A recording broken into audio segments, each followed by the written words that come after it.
Unfortunately, as well, we did not receive statements from the candidates who were here tonight. So we did give them that option to send statements, and none of them took us up on that. So I would take a moment, though, just for those here in this room, to put a plug in for the whyvote.vote website that is now up and running, or has been for a little while now, where you can go and learn about your candidates there. All candidates have the opportunity to post their photo, a statement, and so you can go read about them in case you don't take notes tonight or remember or want additional information. I think they all can have links to their website there, their own websites as well. So you can just go digging around there for all the information you might need on our candidates. So yeah, we're good. Okay, looks like we're on. Oh, back to that, whyvote.vote, W-Y-V-O-T-E.vote. I'll mention it again at the end. Okay, looks like the live feed is with us now, so. Fantastic. All right.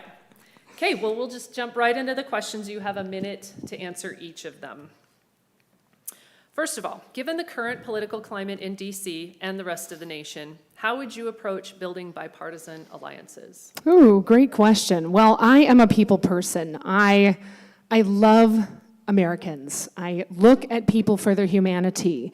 And I am excited to work with all parties, especially if they're willing to read the Constitution and work towards constitutional government again. I think that too many people in Washington take their oath to uphold and defend this Constitution, and then they throw it in the garbage.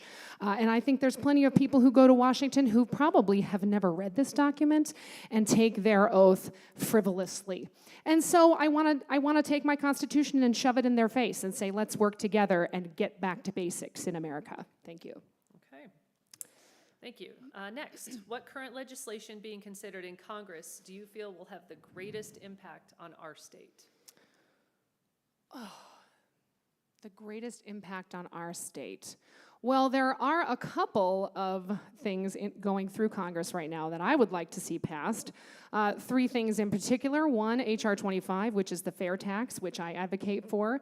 I have information on the table back there all about the fair tax. Now I can't remember the numbers of these bills, but there's also another bill out there right now that is a one-subject bill, where when you present a bill, it can only be one subject. Wouldn't that be nice in Congress? So there's no more riders or anything like that. I think that would have a big benefit to Wyoming. I also know that there's a bill out there to end the Department of Education, which is an unconstitutional bureaucratic agency, and I think that would also have a big impact on the state of Wyoming. Thank you. All right. Next, if elected, what would be your top priority upon taking office? Well, my top priority upon taking office really is fiscal responsibility. I think that the way the government spends our money is immoral, and nobody is really doing anything about that. What I see in Congress between the Republicans and the Democrats is that no matter who they are, they vote to spend more money. And there is no forward thinking on what the spending is doing to our economy, to our future. We are burdening our children with unbelievable debt. I was reading a statistic today that said 80% of our debt was put on in the last 20 years. And that is unacceptable, and I want to stop that. Thank you, Marissa. Next, Wyoming continues to be impacted by its reliance on extractive industries and swings in that market. What steps do you believe are needed by Congress to alleviate the negative impact of efforts to drive to replace fossil fuels with renewable energy? Well, I think that we should let the free market do its job, because it is not the federal government's responsibility to be inserting itself into our energy industry. So I actually would like to work towards ending the Department of Energy, because it is also an unconstitutional bureaucratic agency, and we did fine without it up until 1977. It has changed too many times. And so I would like to end that agency. I think that the state of Wyoming should be in charge of what it wants to do with its energy and how it wants to proceed. So that's what I believe about energy. Okay. And lastly, according to the U.S. Chamber of Commerce, inflation is the top concern for small businesses. What immediate solutions would you offer to address this? Well, as I said in my previous answer, I believe in working towards a balanced budget. And I think getting citizens aware of the amounts of money that are being spent. Also, working on passing the fair tax, everything kind of goes together because it's taxation, it's spending, it's the Federal Reserve, which is just so wrong and needs to go away. You know, if we didn't have the Federal Reserve, our government couldn't spend as much money and appropriate money that doesn't exist if we didn't have them creating credit out of nothing. Some of the things that I want to work on are difficult, but I think that they're very necessary for America. Excellent. All right, Ms. Selvig, you have 2 minutes for your closing remarks. Well, great. Since the camera didn't hear my my opening, I am Marissa Selvig. I am the Constitution Party candidate. I do believe that it is time for us to look beyond Republicans and Democrats in Washington. And I think that that's something that you need to consider when you go to the polls in November. You know, Thomas Paine said in 1795 that he that would make his own liberty secure must guard even his enemy from oppression. For if he violates this duty, he establishes a precedent that will reach to himself. And what I see happening in Washington is a lot of revenge governance from both sides. And it's unacceptable for us to govern our country that way. And so when you go to the polls, think about it. Do you want someone who isn't here on this stage tonight to talk to you? Do you want someone who is going to be beholden to what their party leadership says? The Republicans or the Democrats? I personally, as a constitutionalist, this is where I take my direction from. When I go to Washington, my oath is to uphold and defend this document for you so that I can get this nation free again, so that we can be free to be responsible for ourselves, and so our state can be responsible once again for itself. So I would appreciate your vote when you go to the polls in November. Think, pray, and vote, and tell your friends. Thanks so much. Have a great night. All right. Thank you, Marissa Joy Selvig. Next, we have the candidates for governor. We have with us Governor Mark Gordon, Teresa Livingston, and Jared Baldez. If you would please come to the front.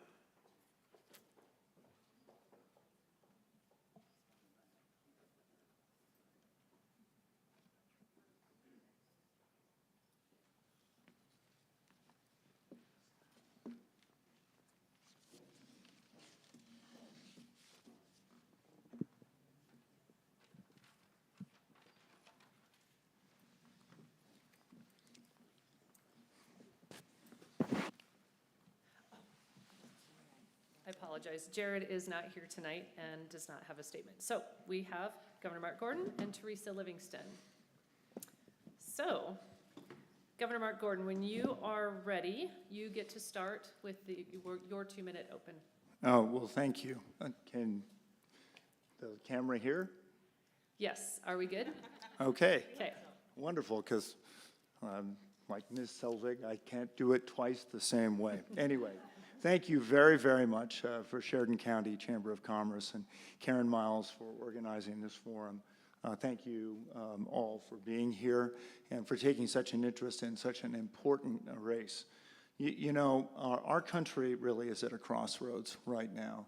We can choose to have a federal government that has overreach, that has not been able to control immigration, that has run us backwards in energy, and that is just wrong-headed about natural resources.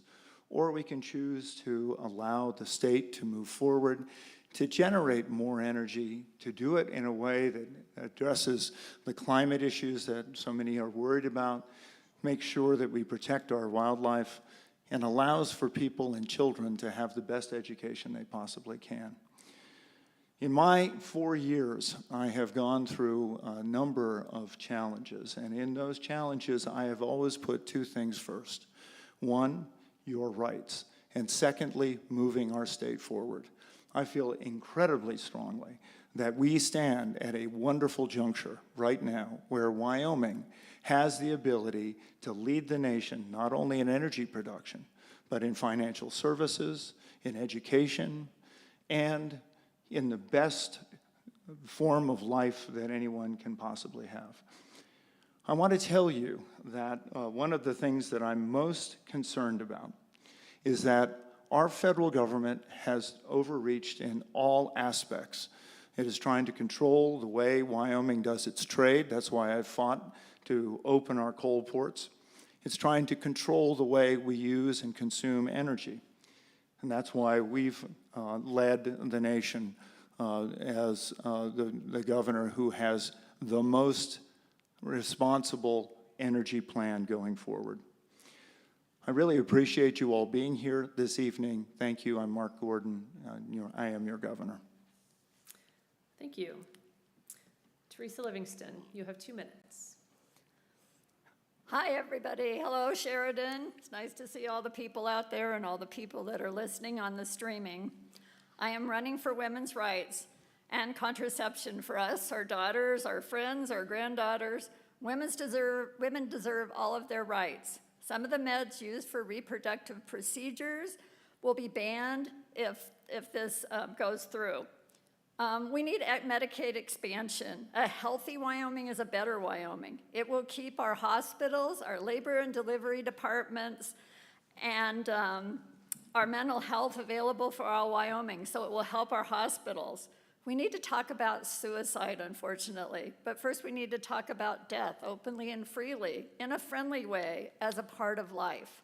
Mental health is as important as general health. And I've lived in other countries, so I understand about death. The other countries talk about it a lot more, and it's good for them. We need to listen to the younger generation. They have great ideas. We need project-based education and vocational programs in our high schools so we don't lose these young adults before they give up on the schools. We need to start talking about recycling and water. Water is going to be a big issue in our state and lots of other places coming up. I'm not talking about your city water and if it's safe. I'm just talking about water in general. Remember that no one can see you when you vote in the voting booth. I challenge all of you to run for something and continue to run even if you don't get elected. Be brave enough to try something new. Democracy is not a spectator sport. Get involved. By the way, there will be 8 billion people on the earth before the end of this year. Thank you. Thank you. And our first question will be directed at you, Teresa, and you have 1 minute to answer. What proposed bills from the interim legislative committees do you have the greatest interest in and why? I should have checked on that. I'm not sure what bills are going on. The governor appointed me to the school facilities group, so I've learned a lot from being on that group, and we need to think about charter schools a lot and how we're going to finance the maintenance on them from our side. A lot of the things that are on the agenda for bills are the same ones over and over again. Maybe we can get past some of those and get to some really good legislation that we need to make our state better. We could work on the small minerals that we have a lot of in our state that are rare and can be very useful, and expand energy to all kinds of energy. Oil and gas will be around for a long time. We need it. It will be okay. But we also need the uranium place that's going to make power that we can sell to California and get rich off of sending energy to other people. Thank you. Governor Gordon, 1 minute. Well, thank you. So one of the big efforts that we're in right now is looking at the budget, and that will, again, be a very important consideration going forward. So that's where my time is being spent. When we look at water, we need to figure out the best ways that we can protect our water, particularly in the Colorado system, but also the Snake and the Northern Platte.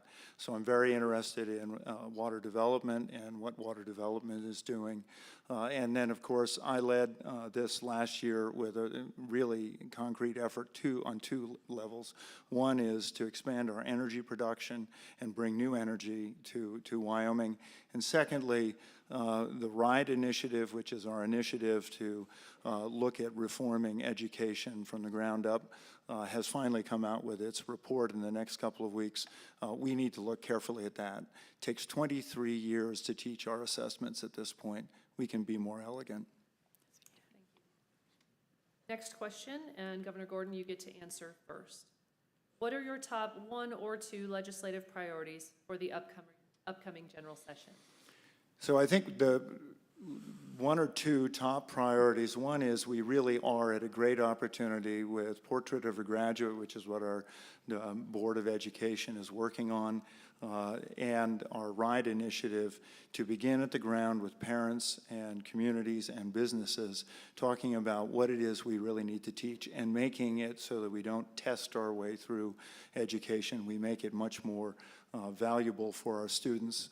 Secondly, on that level is the WIP initiative, which allows us to have both our university and our community colleges come together along with workforce services and our business council to really help grow businesses and diversify our economy. We're doing that by bringing new businesses here and by educating a workforce that's ambitious and ready to go.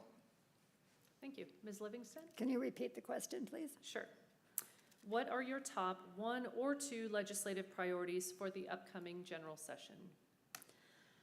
Well, we always have to work on the budget, and I'm like on 5 different boards, so budget time drives me crazy, but we do good things. So we really need to work on women's rights, and I know that's probably not at the top of the list, but that will stop a lot of things from happening, and women will be safe when they need medical care, and the doctor won't be trying to decide if they can do it or not.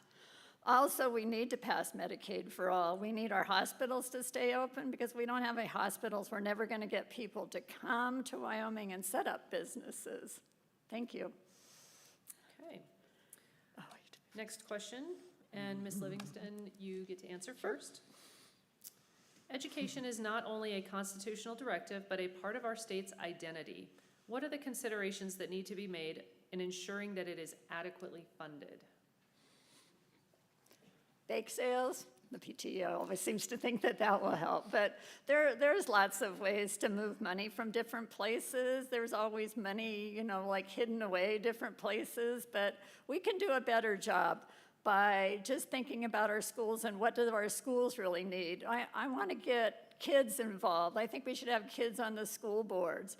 I think we need to listen more to the educators about what we should teach, because I've been to more than one of these debates. Some of the school board people are like way out there on their own agenda, and they want to bring their things into the school, and they're worried about what books are in the library, and I can't see banning the library books helpful at all. But I think that with the right leadership, we will have great schools here that the kids want to go to and want to learn, especially vocations, because we all need plumbers and air conditioning people and bus drivers, and we should be proud of those jobs that these kids have instead of looking down on them.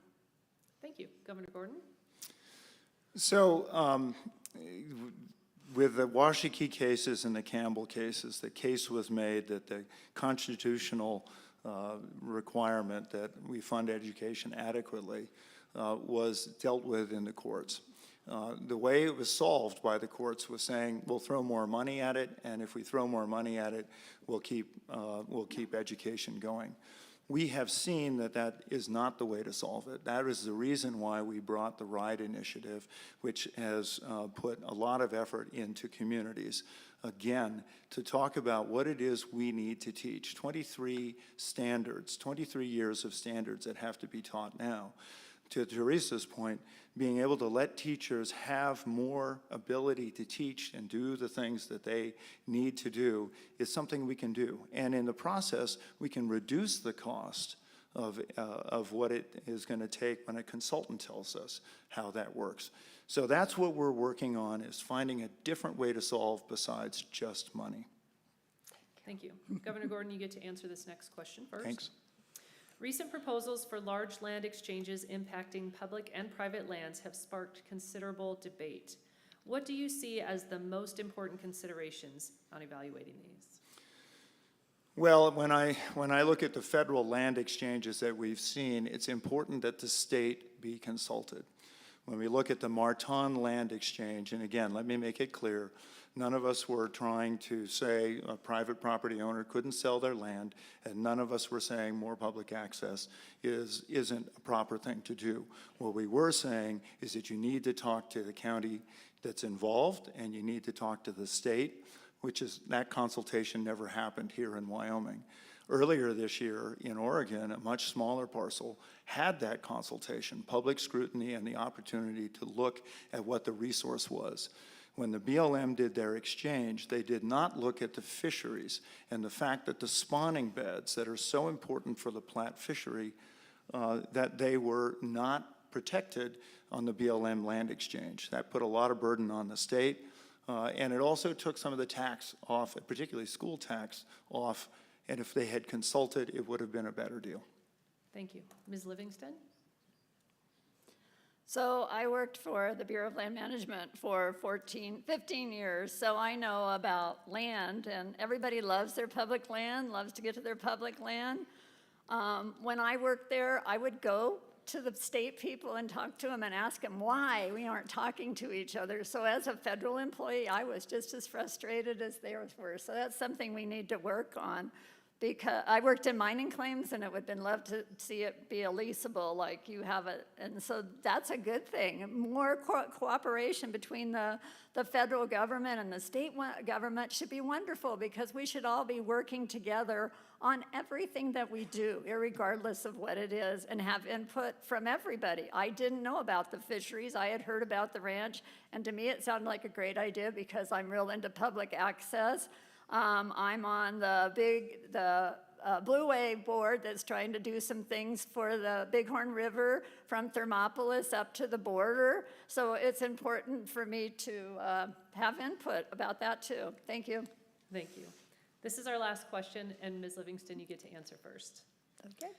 Attainable and affordable housing is a statewide problem that is affecting workforce recruitment and retention, and ultimately hurting businesses. What solutions would you offer to address the housing crisis? This is a big thing. So being on the school finance structures committee, we went and looked at schools. And what was amazing at several of them that were like in Du Bois and at the reservation was they were finding cabins to fix up so their teachers would have places to live so they could have teachers in their schools. So somehow we have to figure out how to do affordable housing for people, and that will take a lot of input, talking to people, and making good decisions. I love to house people in the summer. I've housed firefighters and stuff, but I can't do it all. So we'll all figure out how to have housing be better in our state. There's no reason why we can't do that. Thank you. Governor Gordon. Well, this is one of the most important issues that is limiting our ability to grow our economy. So we have looked from the WCDA to Workforce Services everywhere to find the tools that we can help build out the infrastructure, help developers access to land, look for land that we can be able to develop, particularly in areas like Sheridan County, like Crook County, oddly enough, Lincoln County, Teton County, all of which have seen a tremendous amount of growth. We're looking at establishing a housing trust fund and being able to use the infrastructure money that has been coming from DC. And here, what I want to make the point of, that is taxpayer dollars that our great-grandkids are going to be paying for. It's going to get used, and so when we use it, we need to make sure it's deployed in ways that our great-grandkids can make something of it and have the benefit of it. So thank you. Thank you. And that concludes our question segment for these two candidates. It is now time for our 2-minute closing, and Ms. Livingston, you get to go first. So I've lived in Wyoming for 28 years. I find Wyoming to be a very resilient state because it's been up and down in minerals and school discussions of what to do in the schools. The USA is a marvelous country that all these people want to come here and live because we have all these great things. I've lived in other countries and seen real poverty, and they're just in awe of us and all the things we do. My way of dealing with people, other people from other parties and stuff like that, I'd use the Golda Meir approach. She was the prime minister of Israel, and she brought people in that never talked to each other from the Middle East and cooked for them and got them to talk to each other and figure things out. So does the governor's house have big barbecues out there? That's what I would do. Remember, vote. The most important thing you can do is vote. I'm really big on that, and I'm really big on trying to get people to run for office because there's a lot of blank spaces on our ballots that shouldn't be there. So I'm running for a lot of reasons, but that's a lot of it. Just get people involved. The younger generation, get them to register to vote. The kids from like 18 to 30 have the least amount of vote that are the least amount of voting in this state, and it's really important that they get out and represent their interests too. Thank you. Thank you. Governor Gordon? Well, thank you again to the Sheridan Chamber and for all of you being here this evening. Thank you, Ms. Livingston, for being here and running. It is important that people have a choice. I was hired 4 years ago from you all to do this job, and you know, it's been tough. We've gone through a pandemic. We went through the first time in our state's history, actually since 1884, where we never had one oil rig running in the state. That is the first time in our history. We lost a third of our revenue. My administration was able to guide us through that and be able to come out the other side resilient, and actually very happy to talk about the fact that for the first time, actually sales and use tax has actually exceeded what mineral revenue has been for this year, which indicates that our economy is starting to diversify.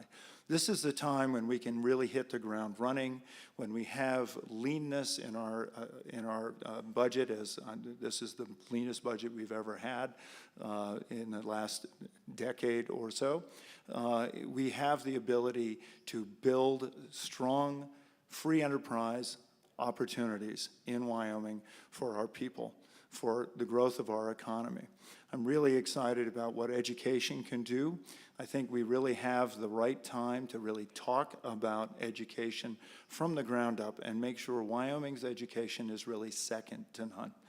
When we look at things like mental health, today I was just at a suicide symposium, and in the next couple of weeks I've actually convened a symposium on mental health, because we are addressing it with a legislative initiative.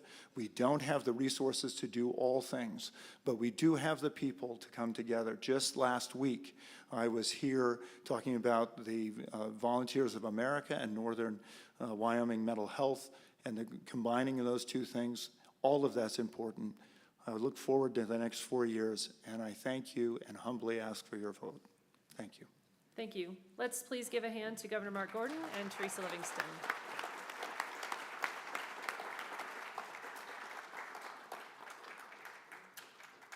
Next on stage are the candidates for Superintendent of Public Instruction.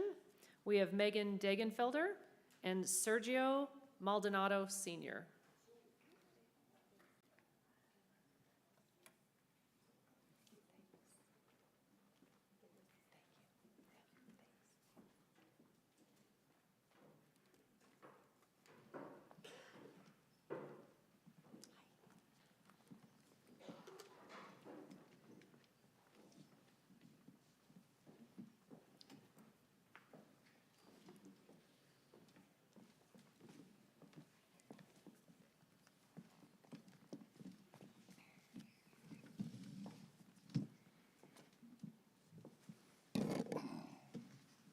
Well, thank you both for being here tonight. As before, you have 2 minutes for an open. We have 5 questions, and then you'll have a 2-minute close. And Ms. Degenfelder, sorry, you get to go first. Great. Well, good evening, and thank you all for the opportunity to be here tonight. It's great to be in Sheridan. So appreciative of the work of the chamber. When I worked for Cloud Peak Energy, which is now known as NTEC, I was involved with the chamber here in Sheridan and just really appreciate the work that you all do. So thank you very much. My name is Megan Degenfelder, and I'm running for State Superintendent of Public Instruction. I come from a 6th-generation Wyoming ranching family with a ranch just west of Casper, and I grew up attending public schools in Wyoming, graduated from the University of Wyoming, and hold a master's degree in economics. My husband has a similar story, and we've been very fortunate to build our entire careers right here in Wyoming. And that's why I'm so passionate about this position, to ensure that we provide those same opportunities, even better opportunities for our future generations. I come from a background primarily in the private sector, but also in education. I worked in the coal industry in Gillette, and now work in oil and gas, where my sole responsibility is to fight back against the federal government, fight back against harmful regulations. In education, I served as Chief Policy Officer under Superintendent Jillian Balow, where I worked to reduce our budgets, to consolidate staff, and partner with the legislature to update our state's basket of goods for the first time in 20 years. As superintendent, I will work to empower parents, ensuring that they have a greater voice in their child's education and more choices than ever in that education. I'll work to partner with industry, ensuring that our education system is nimble enough to meet the ever-changing needs of our economy. And I'll work to reduce the red tape, making sure that our teachers can focus on what they do best, and that's to teach, cut back on administrative requirements, and make sure that we're keeping government out of the classroom, especially when it comes to radical political ideologies that we see across the country. My name is Megan Degenfelder for Superintendent of Public Instruction. Thank you. Thank you. Mr. Sergio Maldonado, your 2 minutes. Thank you for pulling this together. I appreciate the invitation. My name is Sergio Maldonado Sr. I'm a parent. I'm a grandfather. I'm a community member on the Wind River Indian Reservation. I began my educational career at Central Wyoming College right after high school.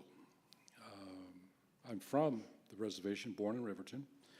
Completed my undergraduate at Brigham Young University in education, secondary ed, and my master's from Arizona State University in elementary education and supervision, primarily with curriculum instruction as part of what I was doing.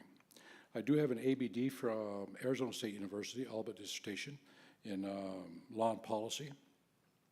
As I thought about this role, because that's what it is, I like the way Governor Gordon put it, this 4-year role.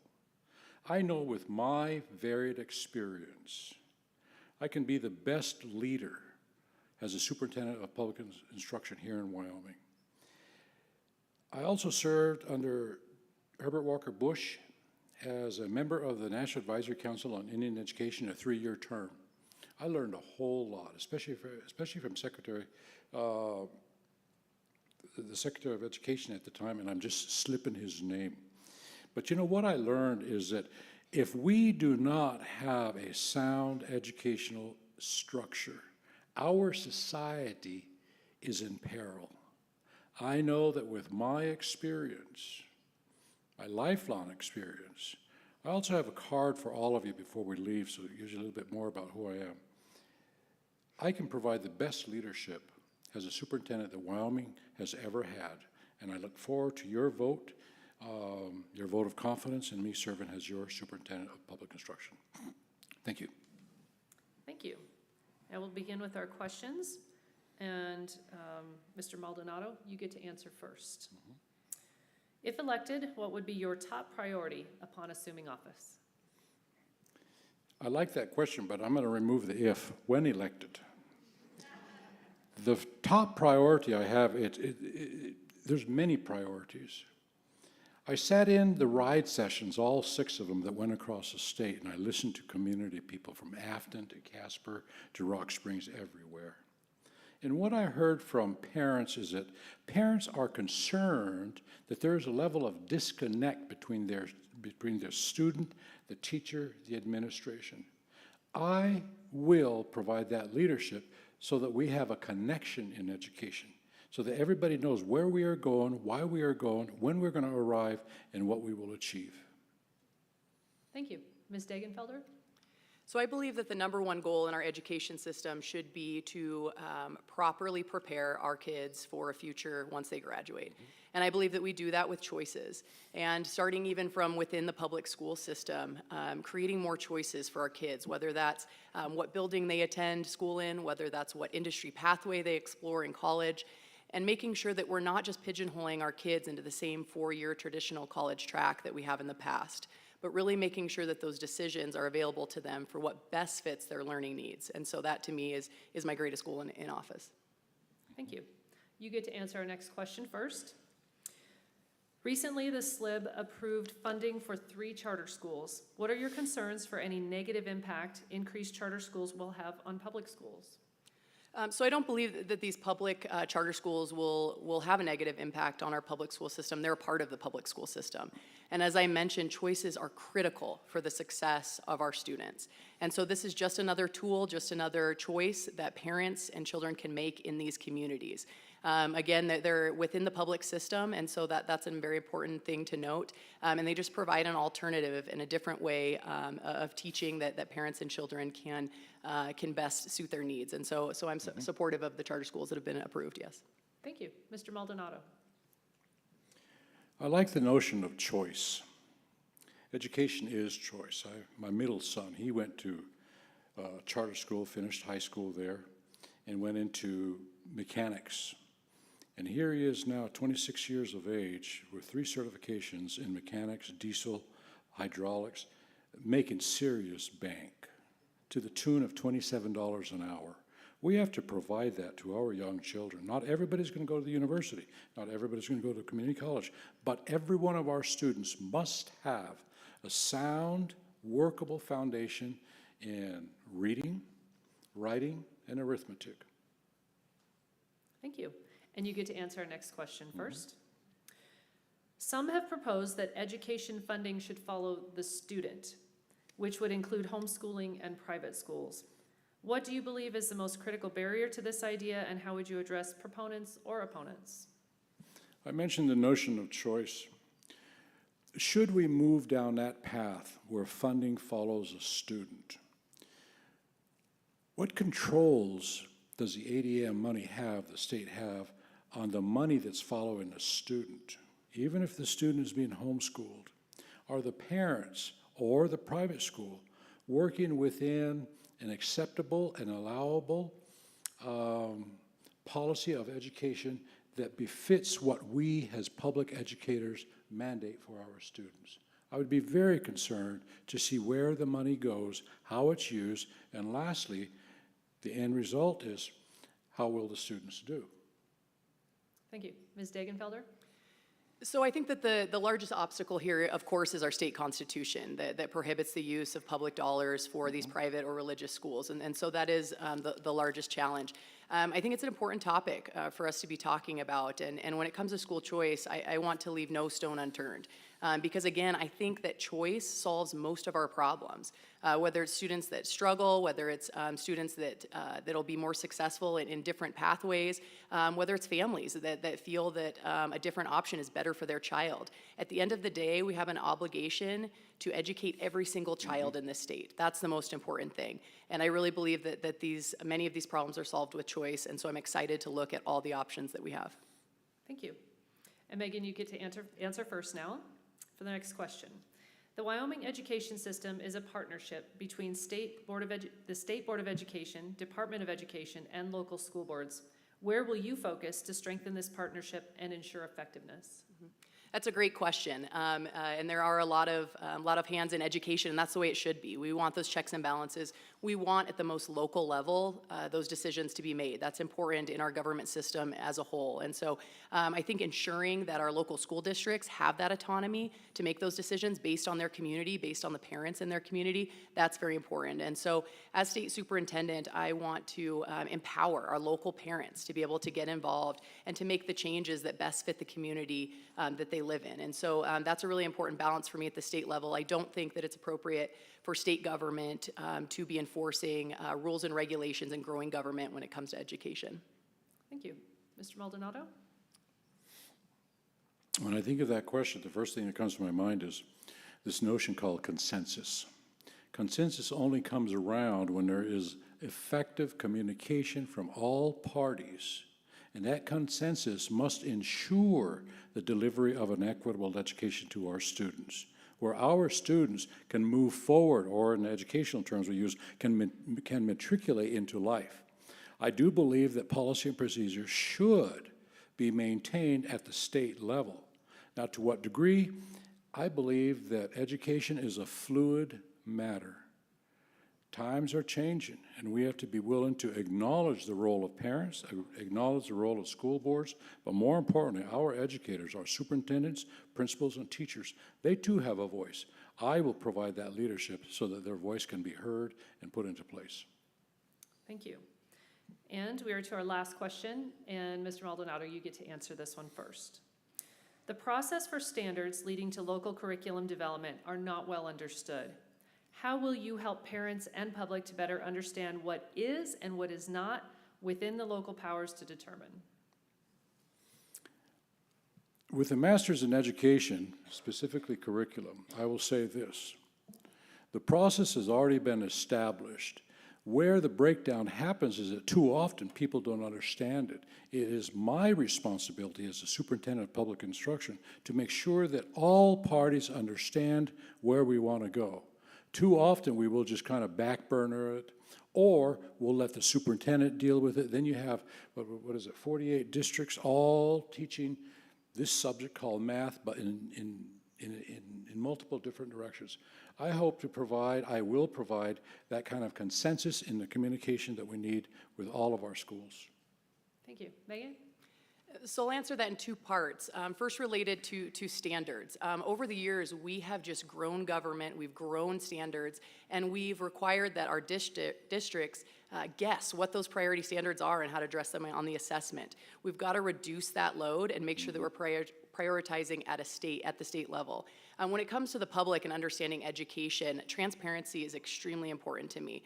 And one of the initiatives that I'd like to undertake as superintendent is to launch an education transparency website, similar to our recent budget transparency website, where taxpayers, where parents can go and access the material that is being provided across the state and school districts, and they know the mechanisms to communicate with school districts and how to understand how this system all works together. Right now, it's incredibly difficult for our community members to understand and wrap their heads around education and what's going on in the classroom. The state superintendent has the obligation to make that more clear for the public.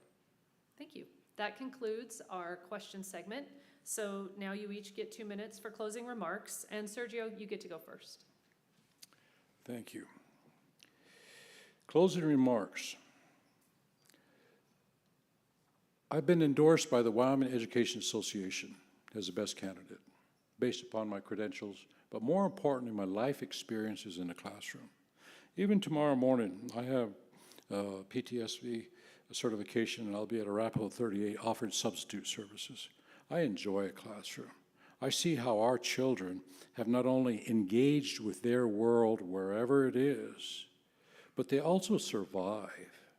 As a superintendent, I want to ensure that, number one, we have safe schools. A question was posed about faculty carrying guns. Well, that's going to be a local issue to be determined, but nonetheless, there's still going to be some guidelines involved. I just know that this is going to be a huge job. It's a multifaceted job. It's not something that I take lightly. I've been in education throughout my life, and various arenas, various classrooms. But the end result is this. I know that with my efforts, with my background, my passion to make Wyoming the best place to have your children educated is number one goal for myself. I look forward to this opportunity. I look forward to the work that's going to be placed upon my shoulders. But more importantly, I want to ensure that my children, my grandchildren, my great-grandchildren, everybody's children, they have a life that is meaningful, that they can reflect back on a third-grade teacher who flipped the switch in a positive manner, where they became in love with books, where they made the choice to be the best person they can possibly be. It starts in our schools. Thank you. Thank you. Megan? All too often, we are told that our industries are dying in Wyoming, that our kids are leaving the state. But I believe that we can and we will create opportunities for our future generations to be successful right here in Wyoming. And this is a critical role of the state superintendent. We have one shot when it comes to our kids, and we have to do better. As state superintendent, I believe that we do this by empowering parents to have a greater voice in their child's education. They know best what fits the needs of their student, their child, and how they best learn. We make sure that we create as many choices as possible, whether it's the school building that a child attends or a career pathway or options that they have in their education system, that they graduate with a high school degree and have the chance to have a certification or an associate's degree at the exact same time. And we get government out of the way of the classroom. We make sure that radical political ideology is nowhere near our students. We cut the red tape at the state level, and we support what's going on directly in the classroom. We prioritize funding right there with students and teachers. The state superintendent also serves on the State Loan and Investment Board, the State Land Board, overseeing about 4.2 million acres of state land and over $25 billion in investment portfolio. This is a critical role of the superintendent, and it's critical that we have an elected official that understands our state lands, understands our business, and can make sure that we complete that fiduciary responsibility to best fund our schools in Wyoming.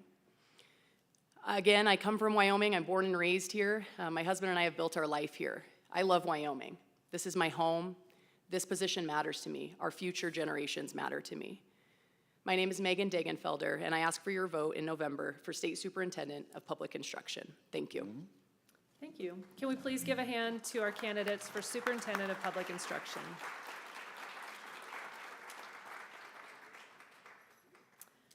Next up, we have candidates for State Representative in District 29 and State Senator in District 21. For State Representative District 29, we have Ken Pendergraft and Martha Wright. For State Senator District 21, we have Senator Bo Beitman and Mark Hansen. Please make your way to the stage.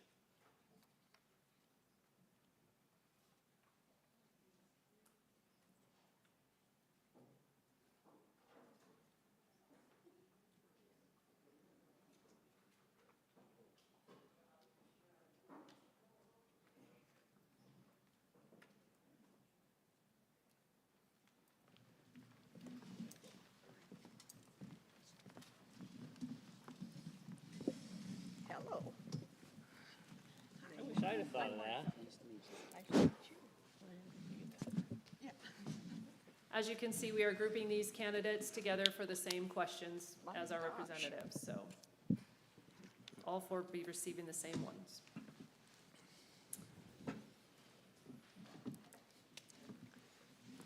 All right.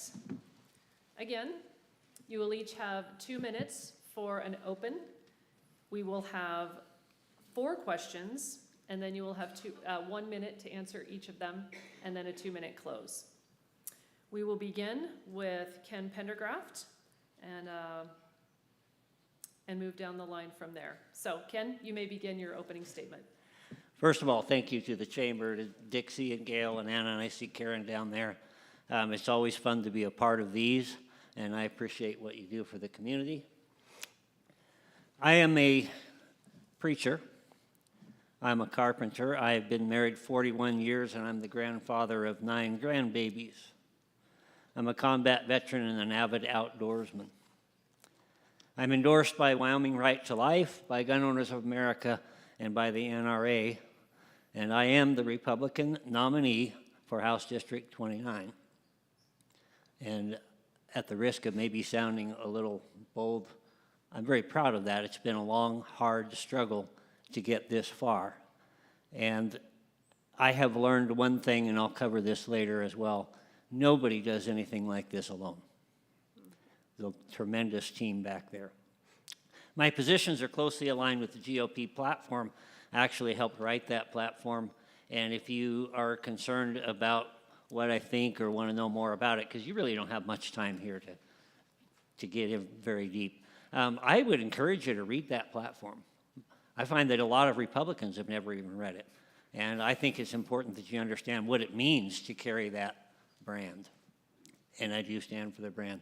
I appreciate your vote. I'm Ken Pendergraft, House District 29. Thank you, Ken. Martha Wright, you may Thank begin. you. Hello, everyone. My thanks to the Sheridan Chamber of Commerce for giving our community the opportunity to be an informed voter. And I do also want to recognize the whyvote.vote website that is available to look up everybody that is running for office. And I want to recognize those here in the YO Theater and those watching online for their civic engagement. My name is Martha Wright, and I agreed to run for this seat in order to be an alternative voice in Sheridan County, a voice you don't usually hear during a campaign. Another important reason was that there will be 2 names on the ballot for District 29, giving you the freedom of choice. My top 3 campaign priorities are working to ensure that public schools are properly funded in order to provide a quality education. Number 2, increasing access to both mental and physical health care. And 3, diversifying our economy while looking at how best to care for our environment and our outdoors. For those who haven't met me, I was born and raised in Wyoming. I know that made me the woman that I am today, as I still practice the values I was raised with: respect, kindness, generosity, and compassion. My lifelong work has been in service to others, including the criminal justice and healthcare fields. Now I can include the political field. The last 10 years of my career, I was a caregiver for seniors and special needs adults. It brought me joy to care for and help make someone's life better. Thank you. Senator Bo Biteman. Thank you, Anna. Thank you, Chamber, for putting this on tonight, and thank you all for being here and participating. I am Senator Bo Biteman, the current state senator for Senate District 21, serving Western Sheridan County. I'm seeking your vote for re-election here in November. I'm a constitutional conservative. I'm a free market, free enterprise champion. And I have 2 daughters in public schools, one of the few legislators that actually do have children in public schools that serve in the legislature, so I know a little bit about education. Happily married to my wife, Mercedes, who's also a school board trustee. Passionate about education, passionate about what I do for a living, which is about 20 years in the oil, gas, and mining sector. So I know a lot about Wyoming's energy problems with dealing with the federal government and issues regarding ESG and what the woke corporations are trying to do to Wyoming businesses. I have been on the forefront of fighting against ESG, and I have bills to stop it coming up in this next session if I were to be reelected. There's a lot to talk about tonight. I can't wait to get into it. And I'm Bo Biteman, and I ask for your vote. Thank you. Mark Hansen. Hi, everybody. Thank you, Chamber, for putting this on. I am Mark Hansen. I am also running for Senate seat number 21 for Sheridan County. I am a Wyomingite of 44 years, 38 straight years. I have graduated a Wyoming school for everything from kindergarten to my bachelor's of science to U.S. Army basic training for our state Army Guard. I held the nation's top level security clearance for my entire 15 and a half years as a Wyoming Army National Guard soldier. I held the top secret clearance for the state of Wyoming from 2002 until 2017. By saying that, I'm trying to instill a level of trust. I want to let you know I don't have a hidden agenda. My agenda is posted on the Sheridan County Democrat website, the 2022 platform. Please check it out. The Sheridan Democrat platform has everything you need to know concerning what you can expect from me and what my agenda is. So let's get into it. I fully believe in women's health care freedoms. Design health care to help save women's lives. Did that make sense? Design health care to help save women's lives. And concerning the housing taxes, I've spoken with one of our current Sheridan County leadership. I have an actual simple plan of addressing the housing tax issue. My limits fix how much the housing tax can affect us on a fixed income. I want to attach it and make it congruent with the yearly cost of living index, the COLA. The COLA index will be able to fluctuate with the markets. Vote Mark Hansen on November 8th, please. Thank you. All right, we'll begin our questions. So I want to let you guys know the order, just so you have a heads up. Our first question will be from Martha, Oh, and then, or you get to answer first, sorry. right. Right, and then we'll move to Ken, and then down to Mark, and then Bo. And then Ken, you'll be first on the So next we're question. answering in that same order? Yes, we'll be going that way around. Yep. All right, so Martha, here's the first question. All right. What is the primary Sheridan County specific, not statewide, issue that needs to be addressed, and how will you propose to solve it? I believe that for Sheridan County, which is actually also for the entire state, but as I'm out talking to people, I continually hear the frustration of affordable housing in our community. And with that, it's not only people who have a desire to buy a house, but it's the renters. I talked to a young single mom. Her rent was $1,000 a month for a small apartment. So it's going to be a matter of people working together, finding resources, and the developers maybe not building all just large houses, but also looking towards the young families that want to start out and want to stay in Wyoming to have that, and in Sheridan County, to have that American dream. Sorry, Ken, apologize. I That's turned all the right. mic off and forgot. I hear much the same thing. My daughter and her husband, her entire family had to leave Sheridan County because they just flat couldn't afford to be here. One of the nice things about living in Sheridan is it's a great place. One of the problems with that is everybody wants to be here, and the supply and demand is limited. I am in the construction trades, and I understand the challenges of trying to build affordable housing. It is not a simple fix, and it's not something you can answer in just a few minutes.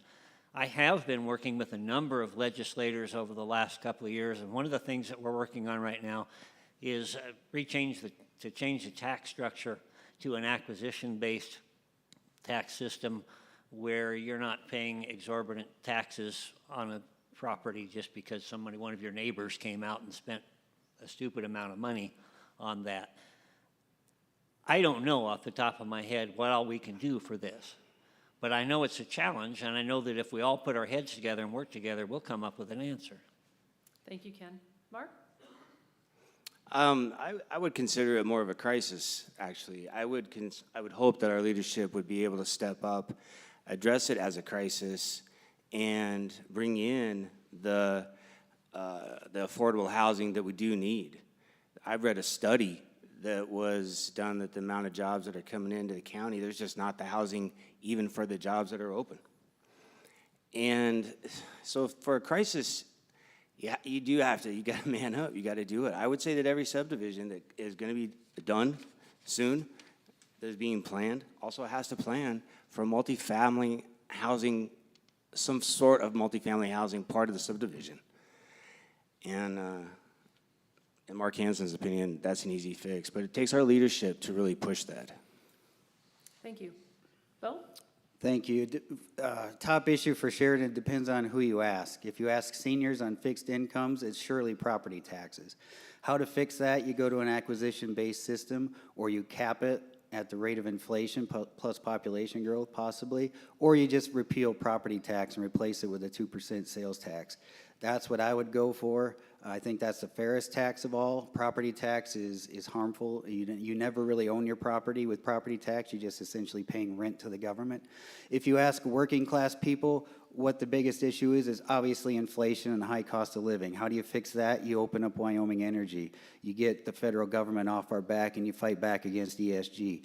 And if you talk to families like mine, education is very important to us when you have kids in school. So school choice, getting parents more involved in education, those are all very important things. So it depends on who you ask, but there are solutions for all of them.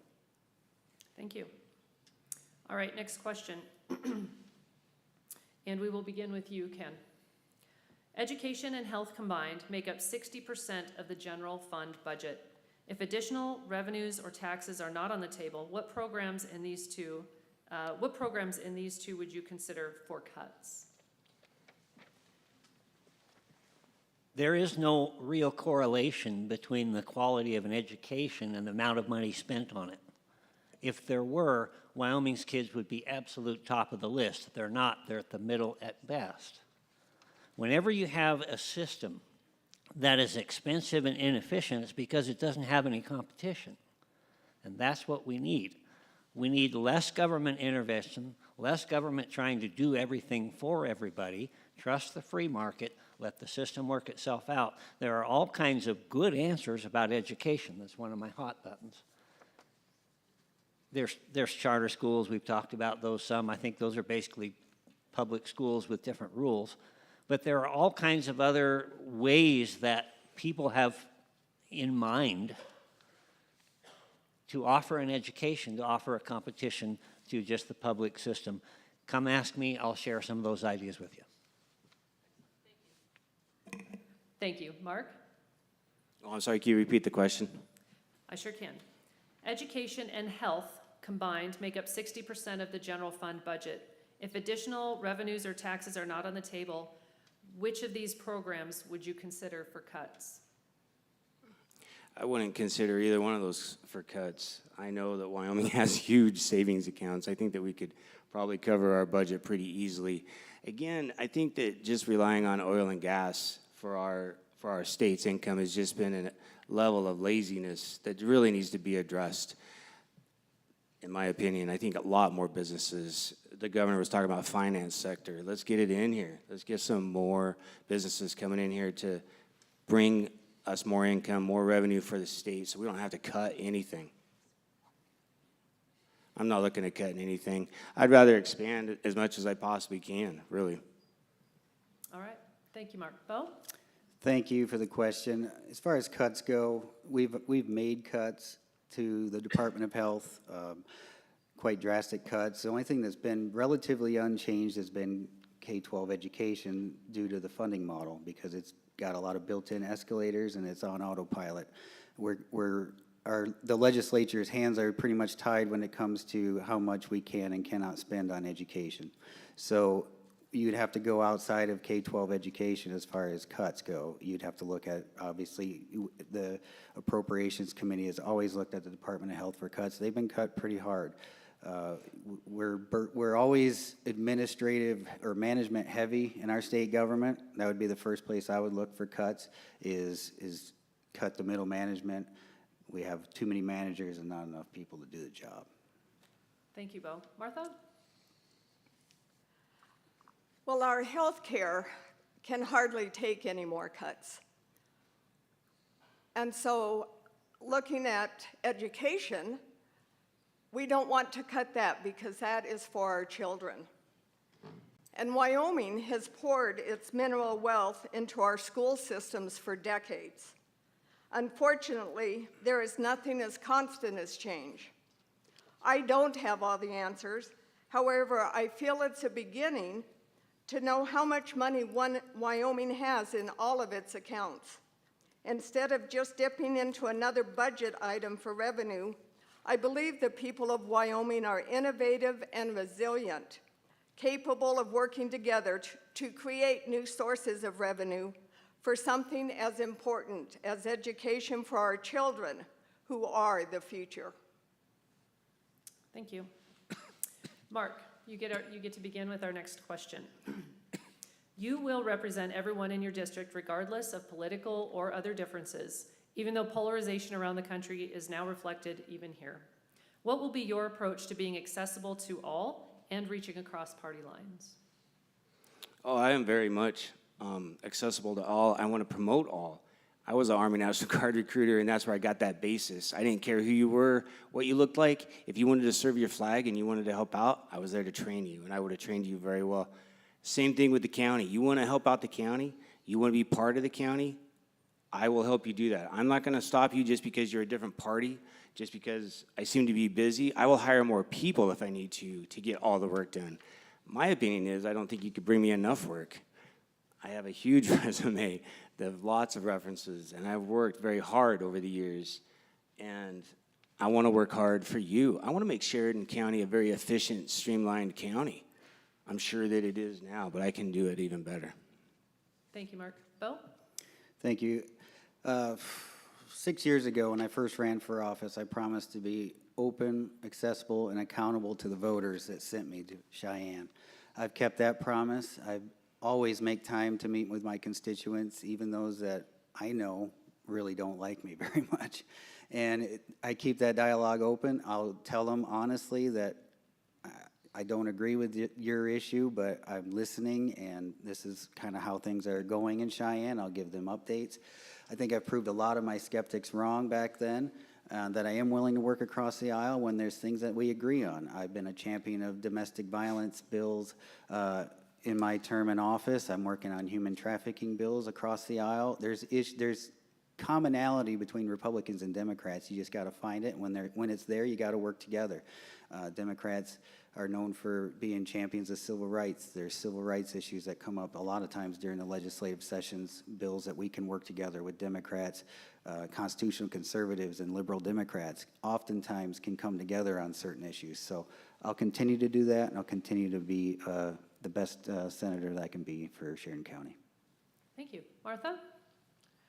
Well, I think someone submitted this question just for me, because I am actually running a purple campaign. And here in the YO Theater, we are just surrounded by purple. My purpose for that is blending blue and red so that we can work together, come up with solutions together. And as I am out talking to people, either on third Thursday during the summer, out in the community, in the neighborhoods, as soon as I talk about with courage and kindness, we will make a difference, the purple, everybody is willing to talk to me. Now, when I first signed up, I looked up Mark Kenner, and the Sheridan Press reported that he had reminded his coworkers that while they may disagree, they don't have to be disagreeable. And I believe we will find solutions by working together. Thank you. Ken? I was a soldier for 10 years. And one of the first things that I learned is that nobody wins alone. Nobody even survives alone. And a lot of the people that have your back that you have to rely on, quite frankly, were people I didn't agree with or maybe didn't even like. But we had to find a way to work together. We had to find a way to accomplish a mission. And quite frankly, I was pretty good at it. I've learned the same thing in other team-oriented things, and I love football. I love the fact that not one guy can just go out and win it all. We need each other. Same thing I mentioned earlier when I was talking about our campaign. I can't do this alone. I need other perspectives. I need help. I need to be open and honest and say, you know, I'm a pretty blunt person. I'm pretty opinionated. As such, I've had a lot of people say, well, you can't work with anybody. I say, have you ever tried? I think I can. Thank you. This is our last question. Senator Beitman, you get to answer first. You represent all or parts of municipalities in your district. How will you support their particular needs? Well, as their state senator, I take their needs into consideration, and I point them in the right direction where they need to go. As far as if it's a SLIB issue, they can go to the SLIB board and seek grant money that way if it's an infrastructure deal they're working on. There's different ways that you can work with your local municipalities. It's establishing that communication, that trust. If they want to work with you, they've got your phone number and they can reach out to you just as I can reach out to them. It takes mutual effort on both parts to make that happen. Thank you. Martha? Would you repeat the question, please? You bet. You represent all or parts of municipalities in your district. How will you support their particular needs?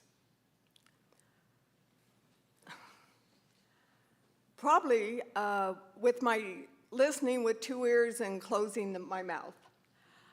So that people feel that they can communicate with me, that people feel that I care, and they pick up on that.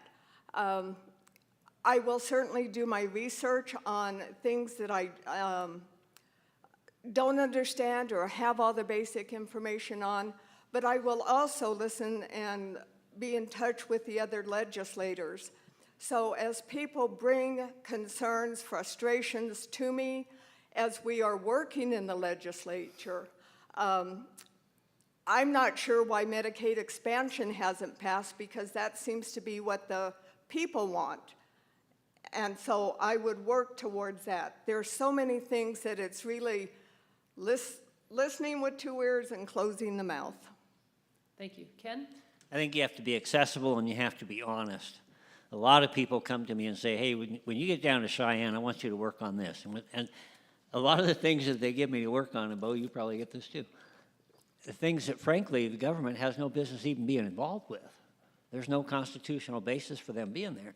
And I think sometimes we have to be brutally honest with people and say, the government's not your answer. Reagan's the one that came out and they said the government isn't the answer, it's the problem. That's a paraphrase.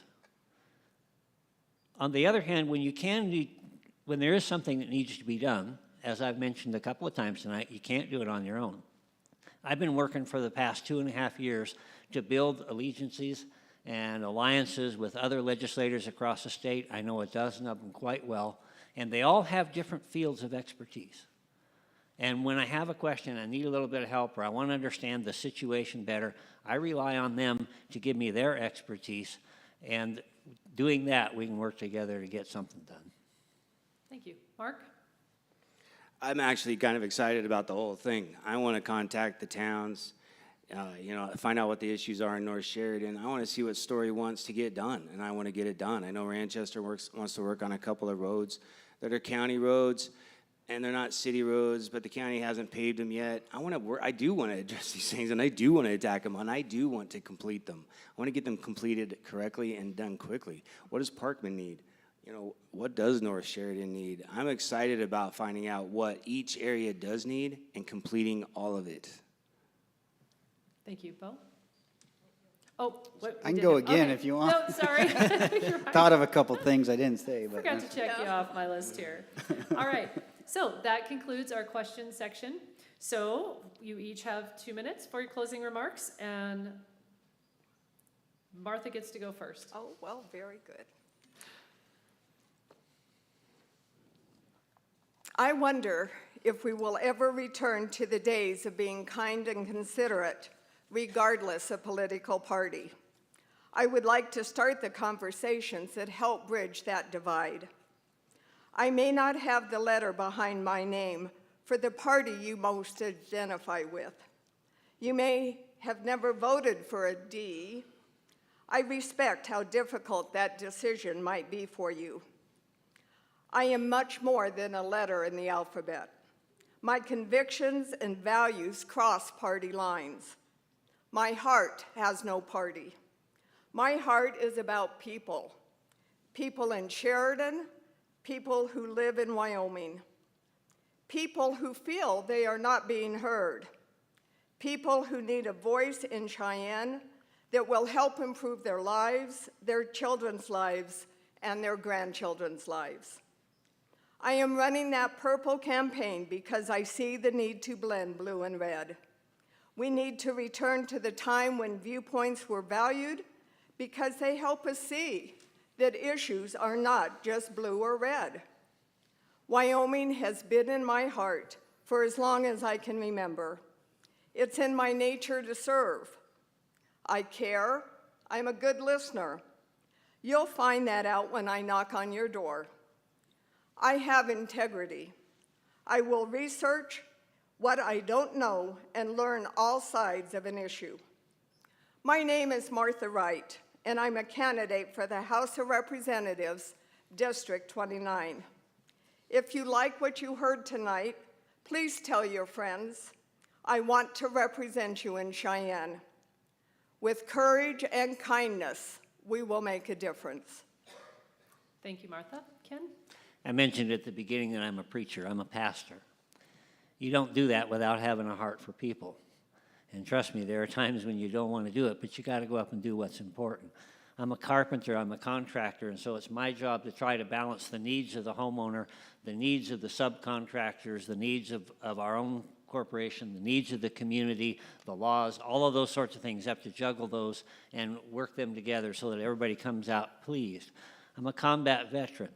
I had to work with teams of people to accomplish very difficult missions in very complicated scenarios. You rely on everybody that's there. I also mentioned that I'm an avid outdoorsman. You know, it's been probably 2 years since I've been to the mountains. The reason that I have not been there is over and above the fact that I'm an avid outdoorsman. I'm very concerned about what happens to Wyoming so that my 9 grandbabies can have a wonderful place to live, the same sort of opportunities that I had. And that is so important that I've given up some of these other things. And I will continue to do whatever I feel is necessary and whatever other people can convince me is necessary to accomplish that goal. Thank you, Ken. Mark? My fault, I was thinking about something. All right, we're almost done. I am Mark Hansen. Vote for Mark and Martha on November 8th, please. Please? All right, so this is kind of a public service announcement from Mark Hansen. Do you value the Democrat virtues? I want to ask you to help your community. Be elected to office now and make laws that make your next 50 years what you want it to be. Did that make sense? Be elected to office now and make laws that make your next 50 years what you want it to be. If you want to change your community, you can do that through the Democrat Party. We're welcoming Democrat runners for service to your city, county, and state. You want to run for an elected office? Do you value the Democrat virtues? Democrats have open positions right now. So to finish up, I am Mark Hansen. I have talked to you about my top secret security clearance I had from 2002 until 2017. I have talked to you about women's medical freedoms. I've talked to you about my fix for the housing tax. Vote for your Medicaid expansion. Vote for your benefits. And to get your benefits, you have to vote for a Democrat this time. Everyone can vote for anyone in the general election. Even Republicans can vote for Democrats on November 8th. Vote for Mark and Martha to get your benefits. Let's get this done. Thank you, Mark. Bo? Thank you. Thank you very much. Again, I'm Bo Beitman. I'm asking you for your vote in November. I'm running again because, like Ken said, I've given up a lot. I've sacrificed a lot. My family sacrificed a lot for me to serve. I felt the calling to serve for my daughter's future and the future of our state and our future of our country, quite frankly. And the last 2 years under the Democrats' full rule in Washington, D.C., our economy has tanked. Crime has risen. Democrat policies have destroyed this country, and I do not want them to destroy this state. I want to keep Wyoming free. I want to keep Wyoming as prosperous as it possibly can be. I want Wyoming to be what America used to be. And that's the future I hope for my daughters and my grandchildren, hopefully if I have them. I sincerely care about this job very much. I do the best that I can for you. My voting record speaks for itself. I've delivered on all my campaign promises, and I will continue to do so in another 4 years in Cheyenne, and I will continue to be the voice of the Wyoming taxpayer.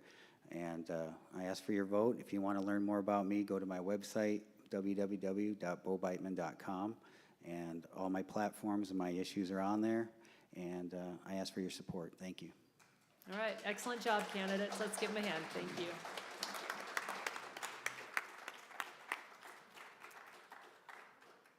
Next up, we have the Ranchester Mayor candidate, Mayor Peter B. Clark.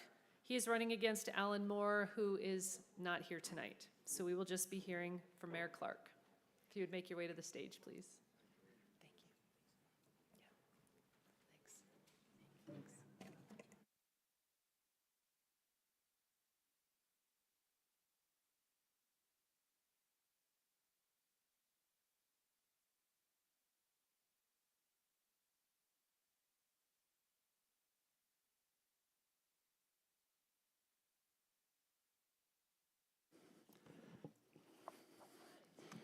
All right. Mayor Clark, thank you for being here. Well, thank you for having me. It's lonely out here. I know. This is when I first ran for office. A friend of mine said, "This is this is in-your-face politics. We're nonpartisan." So, and this is where we see people across the table. So, I'm Peter Clark. I'm running for the re-election for mayor of Manchester. I moved to Manchester in June of 1994, and have been involved with the town government for nearly 20 years, both as a council member and a mayor. I represented Manchester on the Juvenile Justice Joint Powers Board for 10 years as a member and the chairman. I've been the chairman of the Tongue River Valley Joint Powers Board for 9 years, and that brought the natural gas to the Tongue River Valley. When I ran for mayor in 2014, I saw the need for a more hands-on mayor. The previous mayor was often unavailable to conduct town council meetings, address town issues, or even sign payroll checks. These activities are left to the town crew or the town council members. My first official action as a mayor when I took office in January of 2015 was to call a meeting of the town staff.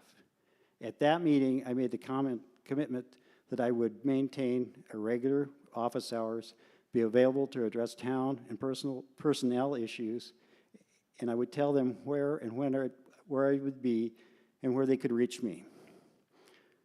And for those last 8 years, I've kept that promise.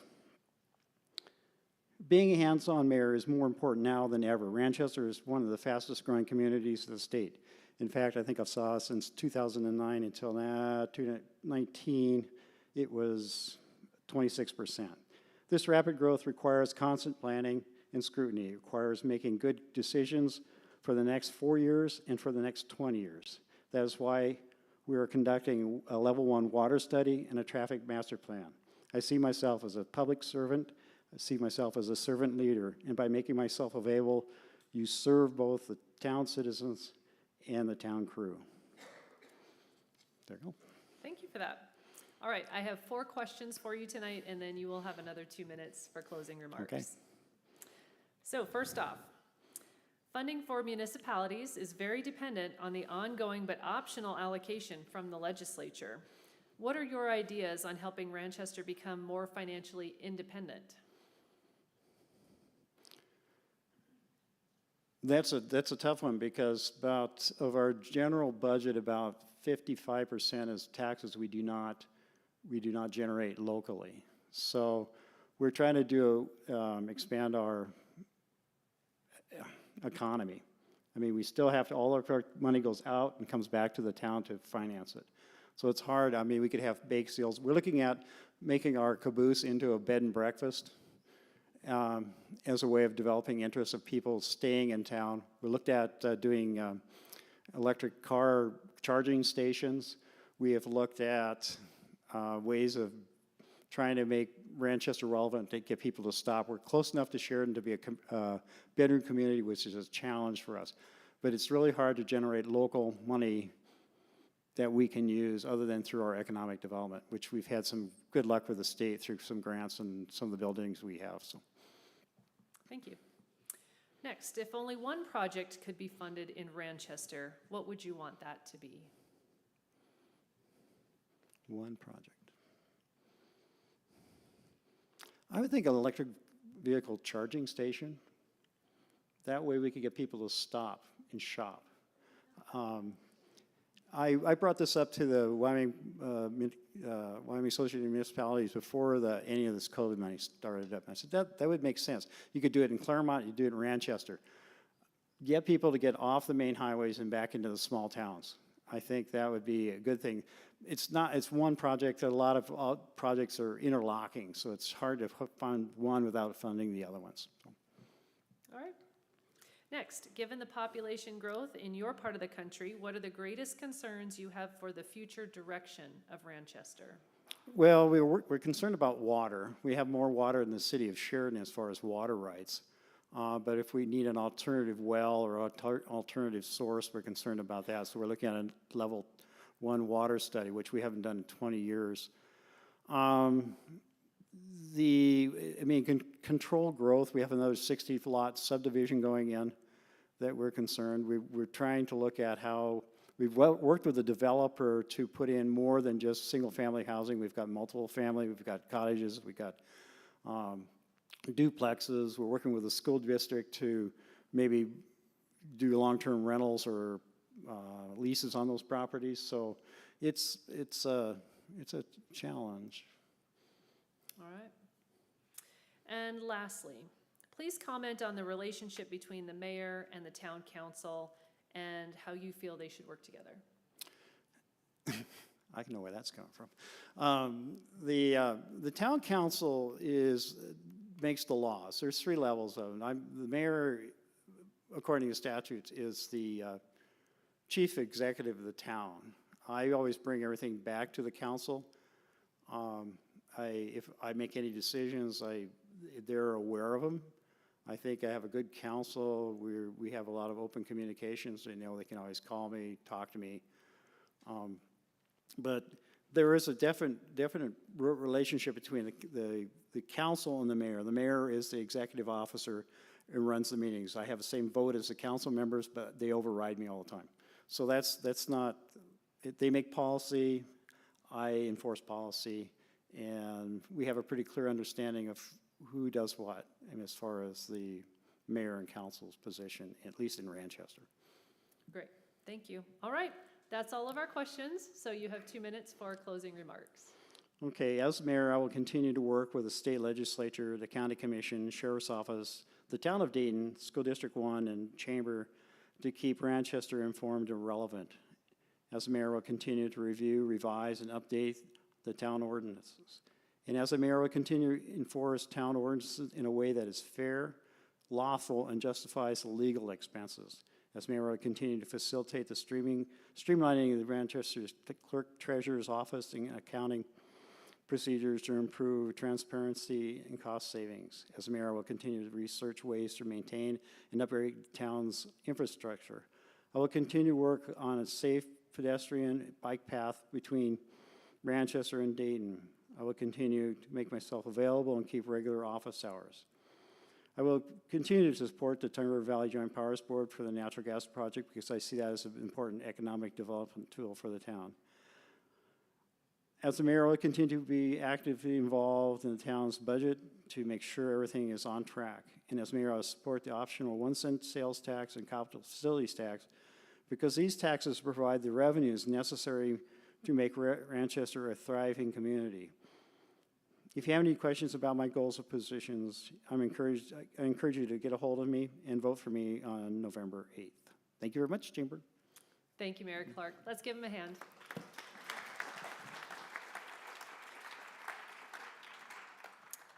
Our last group of candidates tonight are candidates for Sheridan Council Member. We have Councilman Clint Beaver, Lynette Catano, Greg Lumen, Andrew Patzig, Terry Weitzel, and Jack Wood. Please make your way to the stage.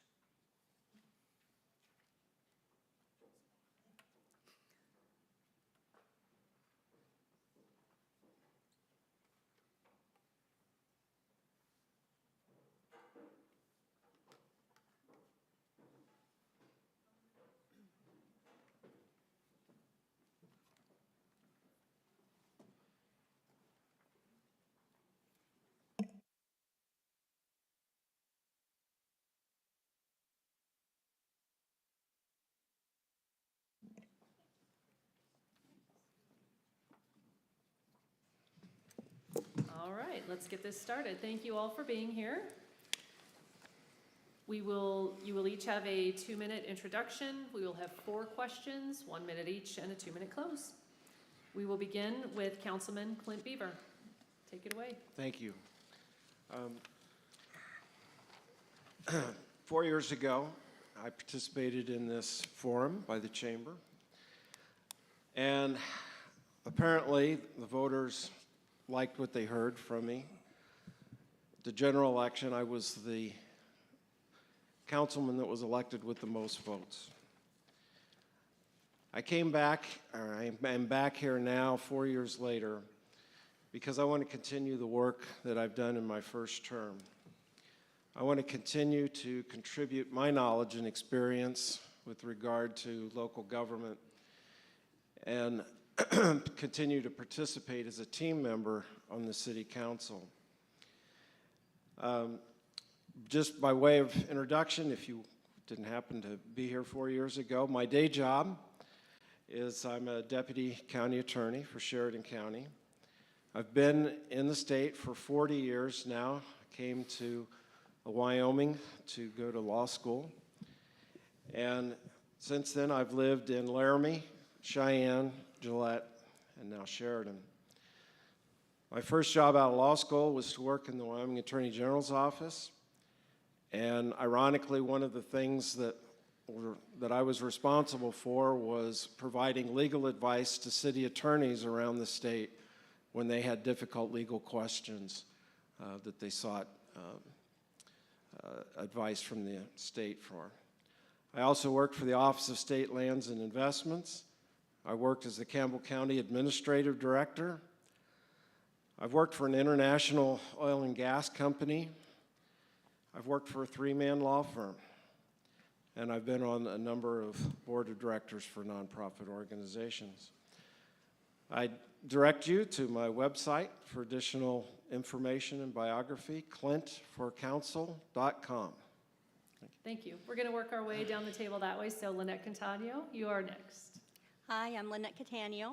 I was born and raised in South Dakota on a dairy farm, so I know the value of hard work.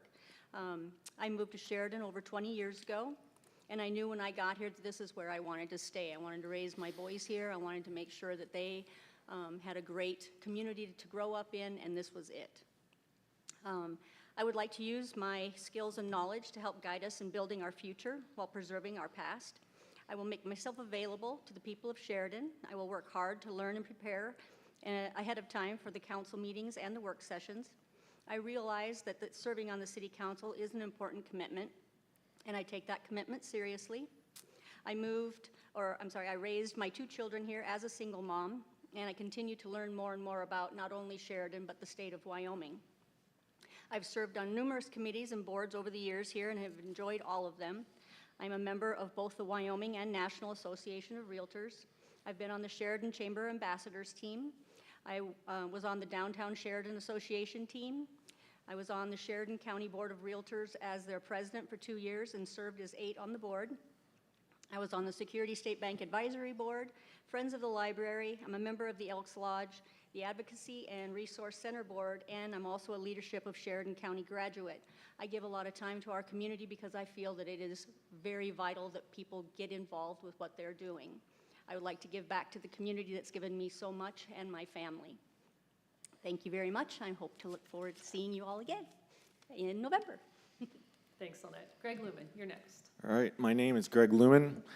I come from a small town, 5th generation on the same farm. A lot of people in here have heard this, so I apologize, but you're going to get to hear it one more time. Small town values. I came from a town that was 1,200 people. I learned how to develop my work ethic through working on a family farm. It was also a dairy farm, but we ran hogs too. But we had, it was where my parents really showed me how to work. My mother was a corporate production manager and my father was a farmer. My education, I got my AA from Wilmer Community College, which showed me a lot of the small town ethics as well. And then I also got my BA from Gustavus Adolphus College. It's also a small liberal arts institution. I moved to Wyoming to pursue a firefighting career, and I worked for the city for 26 and a half years as a captain for the final 8 years of that. I know the inner workings of the city, and I loved being a fireman in this town and taking care of the citizens of this community. So I got to know the budget process. I got to know how the inner workings of the city operate, and I also got to know the city employees very well and the administration. I also got to see all sides of public safety in this town, both police, fire, and EMS. My public service, I've worked on many boards, mainly on the Citgo Federal Credit Board. I just joined the museum at the Bighorns and became a member of their board. Sheridan Public Arts, Give Your Heart to a Child, PTO. I was PTO president for a while, and also was original board member of the Martin Luther Grammar School. So religion side is very important to me as well. Thank you. Thanks, Greg. Andrew Patzik, you're next. Okay, I want to begin by thanking the WYO Theater and the Sheridan Chamber of Commerce for putting this event together. And I also want to thank all of you who are in attendance, especially those who stuck to the end here, and those who are watching online. Being informed is on who you're going to be voting for. Being informed on your candidates is very important, so this is a great opportunity. My name is Andrew Patzik. I am running for City Council. I am a constitutional conservative Christian, and I was born and raised in Wyoming, and my family and I have lived in Sheridan for just under 10 years. I graduated from Casper College and then went on to the South Dakota School of Mines and Technology to get my bachelor's and then my master's in civil engineering. And as you all know, we are very blessed to live in Wyoming. My family and I especially feel blessed to call Sheridan our home. And I want Sheridan to stay a great home for ours and future generations. I'm a civil engineer for my day job. I've been working on engineering projects in multiple states for the last 16 years, with most of my work happening here in Wyoming. This means I already have experience in a lot of the activities that are common to a city government, which includes infrastructure and water rights and reclamation. Those are three of the big ones for me. This experience gives me some special insight and perspective that differentiates me from my opponents. On top of that, I have attended city council meetings and other meetings for more than a year. Part of the reason that I was doing this was I think that the Sheridan voters deserve to vote for somebody who's done their homework and is serious about finding solutions. Also, I believe it's important that your representatives are guided by two overarching principles: one, limited government, and two, increased constitutional freedom. These are the values that I hold, and I'm asking for your vote so that I can represent those values on the Sheridan City Council, and I thank you. Thanks, Andrew. Terry Weitzel. Thanks, Chamber, for putting this on. This is a great thing, and I'm glad that I was invited.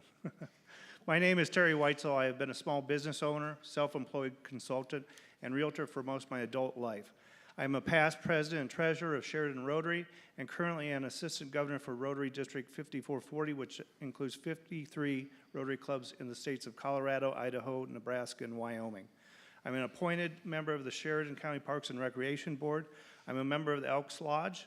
I am grateful and proud to be a member of the Sheridan County Chamber of Commerce. I believe it is very important to give back to your community. I've been married to my wife, Daphne, for 36 years. Our son and daughter-in-law are teachers in Sheridan District 2 and gave us our first grandchild nearly 4 months ago. I'm running for City Council to ensure that Sheridan is still a vibrant community when my grandson is an adult.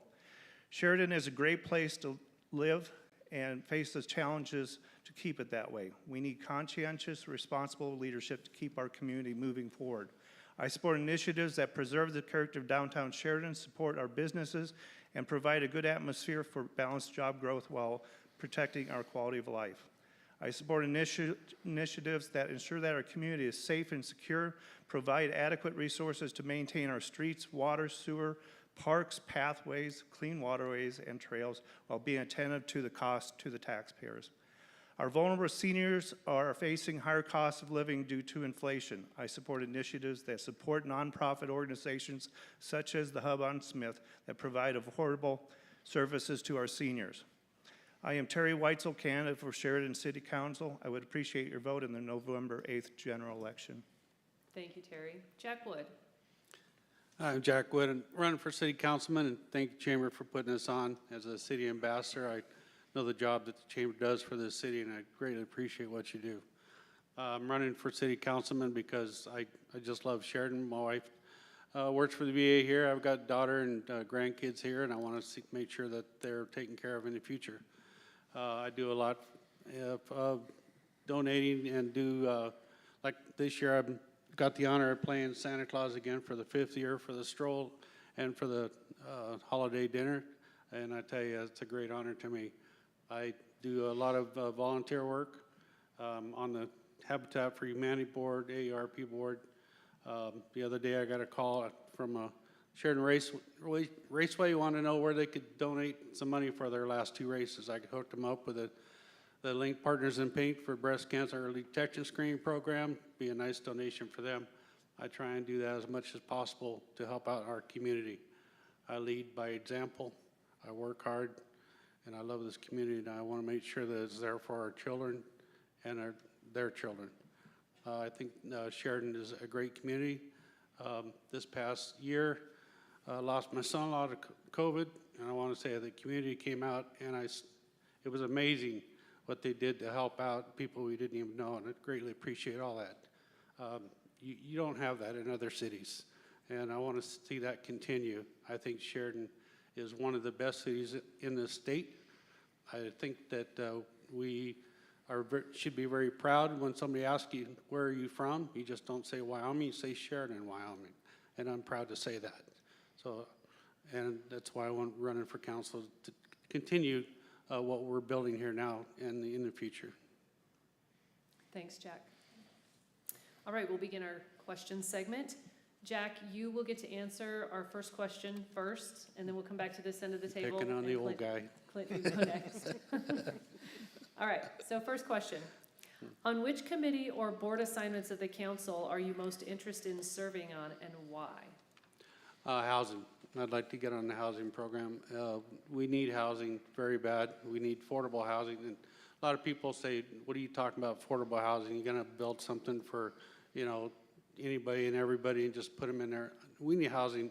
80% of the people here in Sheridan can't afford some of the houses that are being built and the prices on them.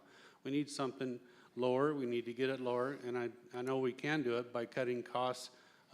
We got tap fees we can cut permit fees. There's a lot of great Habitat right now is getting in the program to where we're going to build affordable housing through Habitat, and it's going to be housing that people can afford, and it'd be a little smaller house to start off with, but it's going to be a great program, and I think it's going to be something I really want to be a part of. Thanks, Jack. Councilman Beaver? Well, I'll just note that in my first term, I did serve as a liaison to Downtown Sheridan Association. It was very educational to sit in on their meetings. Because I work for the county and am the attorney for many county entities, I'm disqualified from some of the boards that the councilmen are appointed to. So I've tried to serve on more ad hoc basis and have encouraged council to use that as a tool, pulling together 3 members of council to work issues in detail. The most recent one that I've served on and I volunteered to lead going forward would be a public transportation committee that would look at this issue. You're probably all aware, HUB has evolved into the provider for free public bus service, and they're not really able to afford to do that, so we need to take a hard look at that. All right, thank you. Lynette? Well, I would say, like Jack, I would be interested in being on the housing committee, trying to find out different ways for us to help our seniors, help our youth with the upcoming, the looming recession and the interest rates going so high. Today I noticed that interest rates went to 7%, and that alone knocks the majority of our youth out of being able to purchase a home here in Sheridan. There has to be different ways that we can look at changing the structure of permitting and the tap fees, development that our developers can't afford to do very much just because all of the tap fees, by the time you put in curb, gutter, streets, all of that, the costs have just gotten to be so outrageous that nobody is making it affordable for people to have an affordable home. So we need to look at trying to figure out how to make that work. Thank you. Greg? Not to be a repeater, but the Housing Planning Commission, mainly because I want to be involved in anything that has to do with the housing in Sheridan and how it's going to be currently affected and affected by the decisions that the city council makes. Because affordable housing is so important here. So that's my number one. The second would be the Employee Relations Committee. I was a member of that when I was on the city staff, and I think it's really important that the bond between the city and the council is enhanced as much as possible. They are our employees. We are responsible for them, and we make decisions that affect them on an everyday basis. And the city is the second largest employer in the city, so need to take care of those that take care of us. Thanks, Greg. Andrew?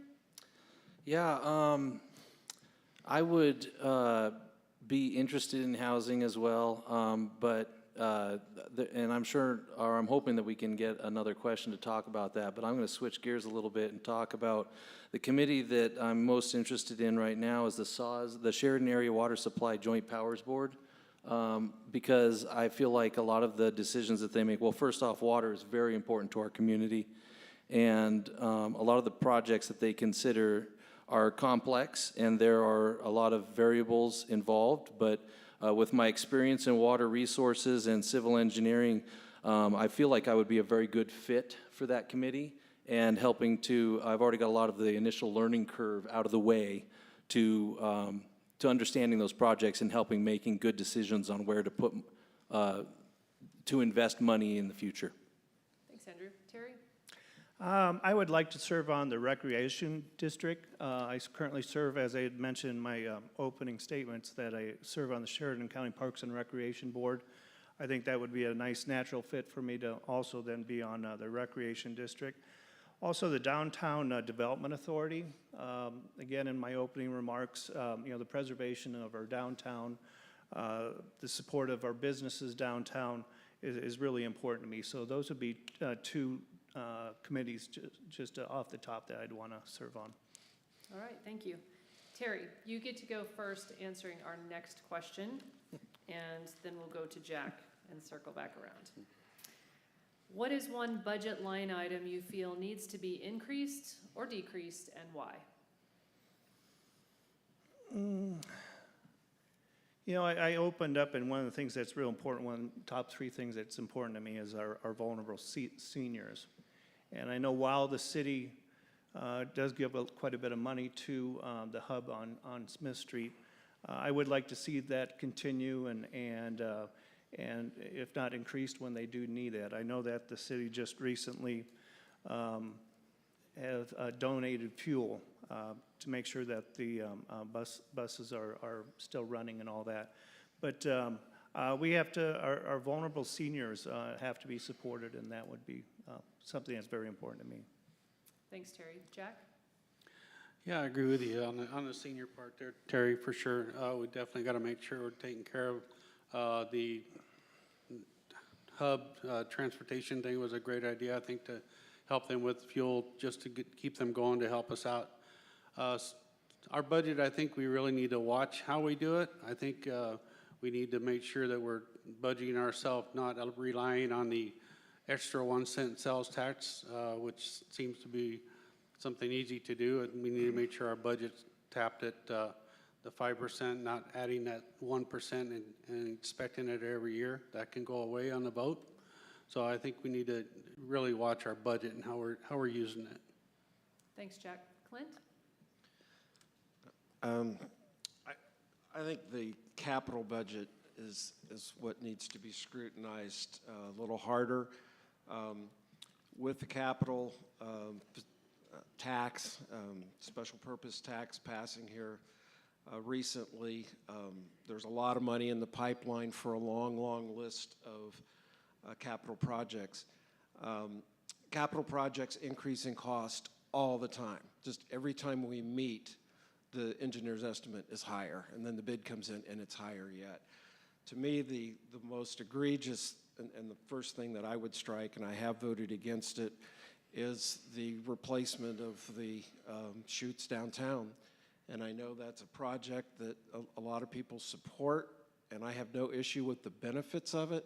It's a matter of the cost, and it's going to cost, pick a number, $50 million maybe when it gets done. That's just too much money.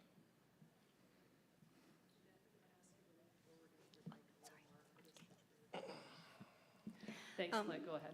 Love that. Just because, Clint has a lot of extra knowledge in what's been happening with the budget for years. Just coming on the board and being at the meetings and stuff, and learning as I have the past few months, there's not a whole lot that I know deeply, so it would be something that I would have to really look at a lot. But I do think that there seems to be an awful lot of extra spending that happens. Like he said, there's every time something comes in, it seems like every time they bring it up, the next time it's gone up again, and it's gone up again. And at some point, we have to say no more. There has to be a way for the budget to just be the budget, and we have to obey it. Go ahead, Greg. I guess this one might not be a surprise, but I'm going to be a little different. Being on the fire department, I know the budget. I know where it was headed, what it's been in. I think there's a line item on that would be the acquisition of property for a second station. Just knowing that side of the city operations and knowing that the north end of the city keeps moving out and the response to that end needs to improve. So that's one of those line items that I think needs to go up. I think we also need to just be cautious of our budget not become reliant on that cap tax. But also I know the importance of it, but not being reliant on it. If that is taking too much of the budget to pay for certain things, I think it's being used in ways that maybe we could look at other aspects. Thanks, Greg. Andrew? Okay, so the budget, that's a tricky question because there are so many different variables and caveats within it. I did sit down with our city treasurer for 2.5 hours one day to try to get the 101 on the city budget, and it's a difficult thing to wrap your mind around. I applaud those who have intimate knowledge of it because that takes a long time.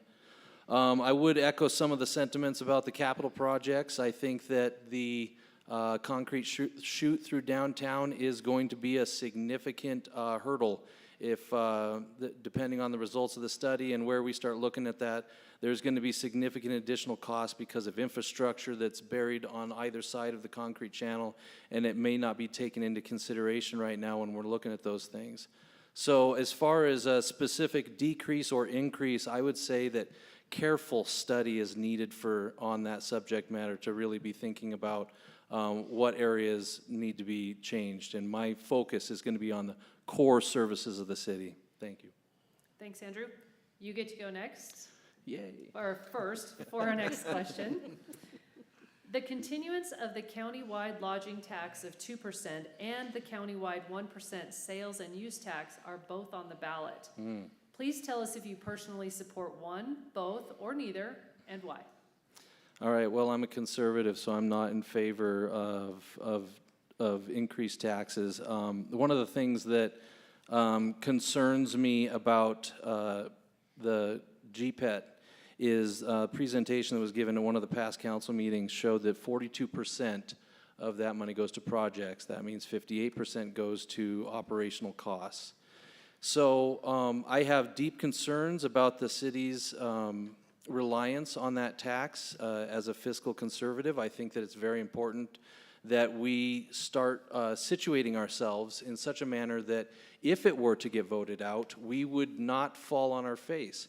The city attorney said that if it doesn't pass vote this November, the city's going to have to take a 20%, approximately 20% cut in the budget. And that's a very significant thing to be hanging on a vote. So I think that we need to give some careful consideration to that moving forward with the city budget. Thanks, Andrew. Terry? Well, while I'm also a fiscal conservative, I also look at, well, one, it's not raising taxes. These taxes have already been in place. Two, the lodging tax is not paid by, for the most part, people who live in the city. It's paid by people who travel to the city. And then same thing with the sales tax. I mean, yes, we pay for it, but we have a lot of people who visit this community, pay those taxes, and they're taxes that aren't it's revenue that we have that we don't necessarily pay all the taxes. Thanks, Jack. Lodging tax, I don't have a problem with. It's, like Terry was saying, most of the people that lodge here are the ones from out of town, and they're paying for that.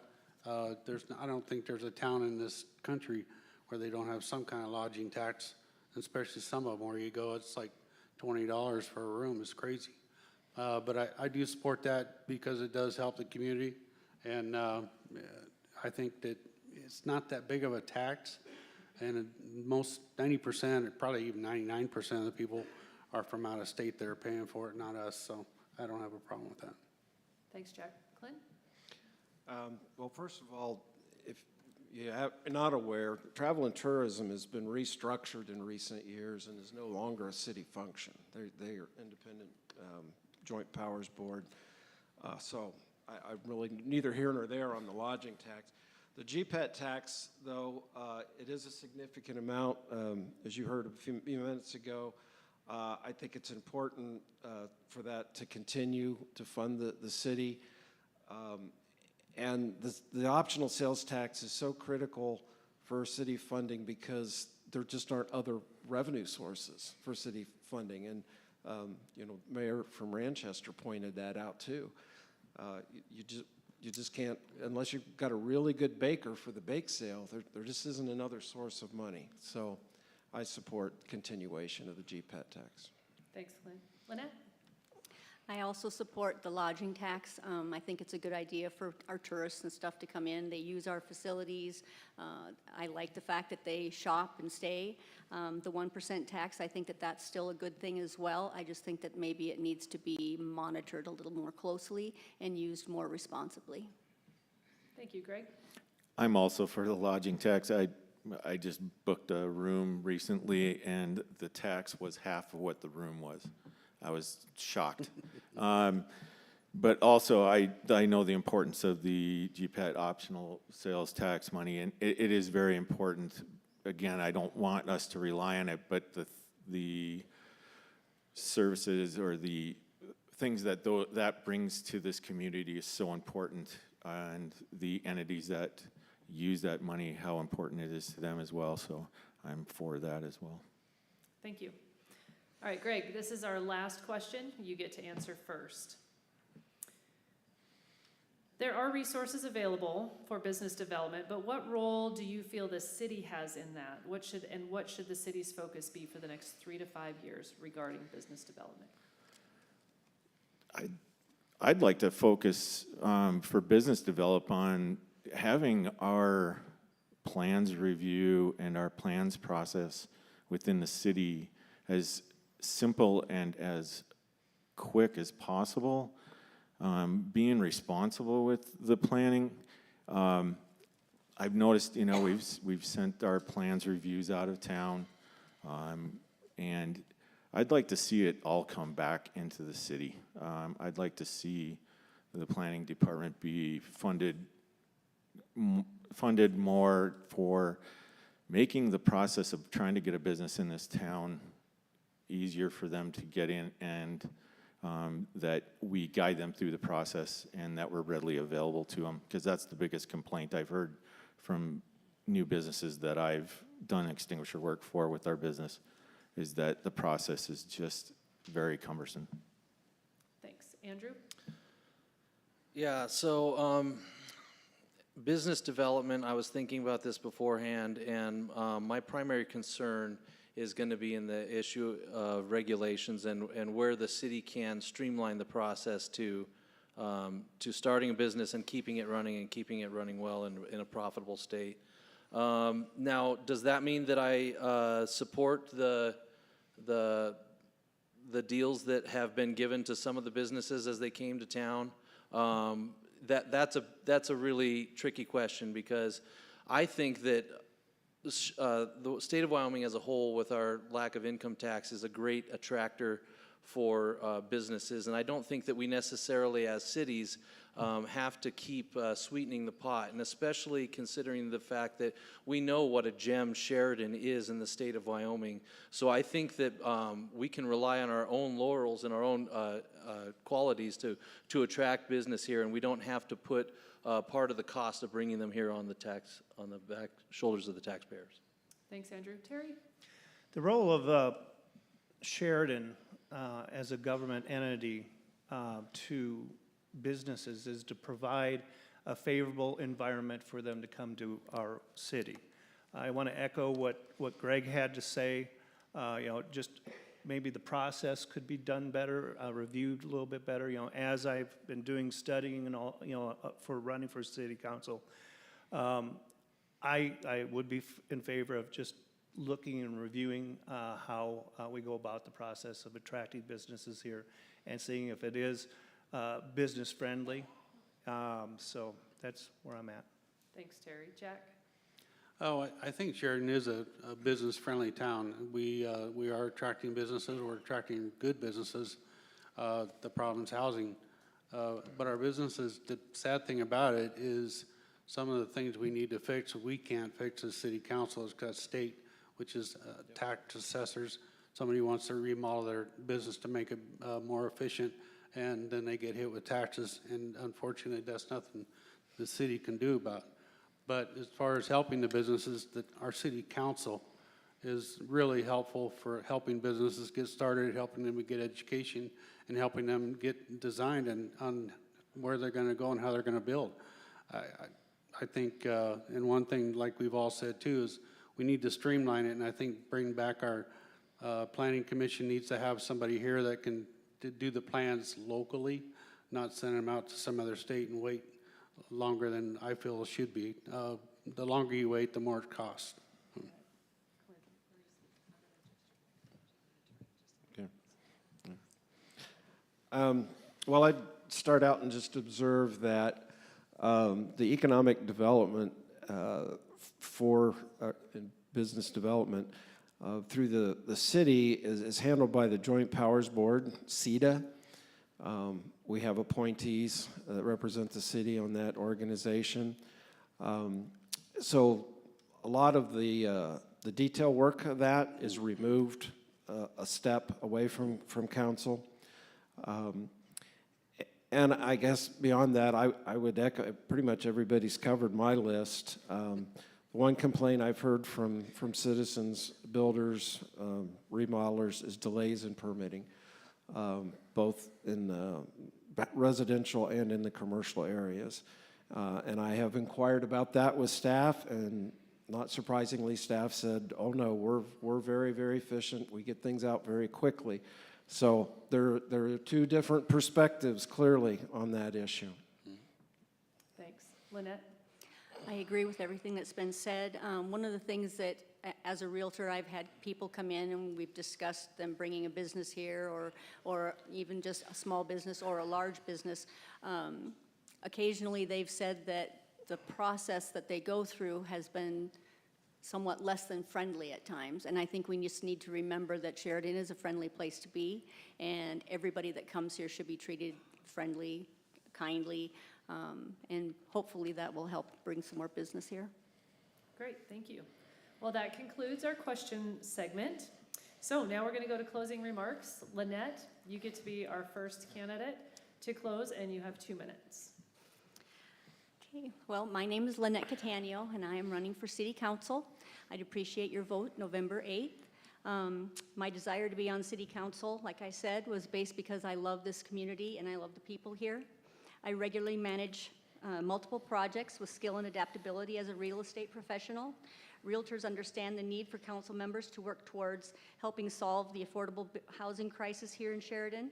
Listening to professionals in the business and what they have to say is very important, as we have firsthand knowledge of the issue. With the looming recession and higher interest rates on the horizon, it'll be even more difficult to find housing for people when they move here.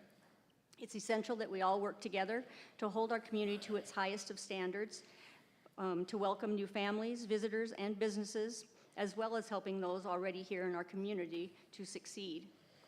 I feel it's important to improve relationships between all the offices in the city and county, as well as the constituents we serve. I'd like to see more efficient processes and clearer communication with the community. If elected, I will remain approachable, encourage open communication, and work hard for accountability and strategic thinking to ensure all the people of Sheridan are truly represented. I've been essentially self-employed the majority of my adult life. I'm good at multitasking, working around others' schedules, solving problems, finding alternatives at work when things go amiss, and welcome the opportunity to work for the people of Sheridan. Again, my name is Lynette Catania, and I'd appreciate your vote. Thank you. Thank you, Greg. My name is Greg Lumen. I'm going to start at the top. I want to thank God for giving me the courage to actually run for office. Second, I have to thank my wife and my family, Shelley and our 4 boys, for their support in also running for office. And lastly, I'd like to thank the Chamber for this opportunity. I think these are very important. They make me nervous, but they're very important. I would like to say that my goal really is to preserve the history of Sheridan, the traditions of Sheridan, and the culture of Sheridan that is bringing people into Sheridan. We're not going to be able to keep people out. That is not our goal. Our goal is to remind people why you moved here. And that is really the culture and the traditions and the aspects of Sheridan that is so community-oriented. And that brought me here, and that I love being here. So I am vested in this community. I'm a business owner in this community. I'm a lifetime member of the church. I'm a lifetime member of the YMCA. The YMCA was the first thing I did when I came to town. I asked the guys, where do I go to work out and see and meet people? First thing they said was the YMCA. I think it was the second day. And then the next Sunday, and that's the only reason that's the second one, is I went to church at Emmanuel Lutheran Church, and I became a member there.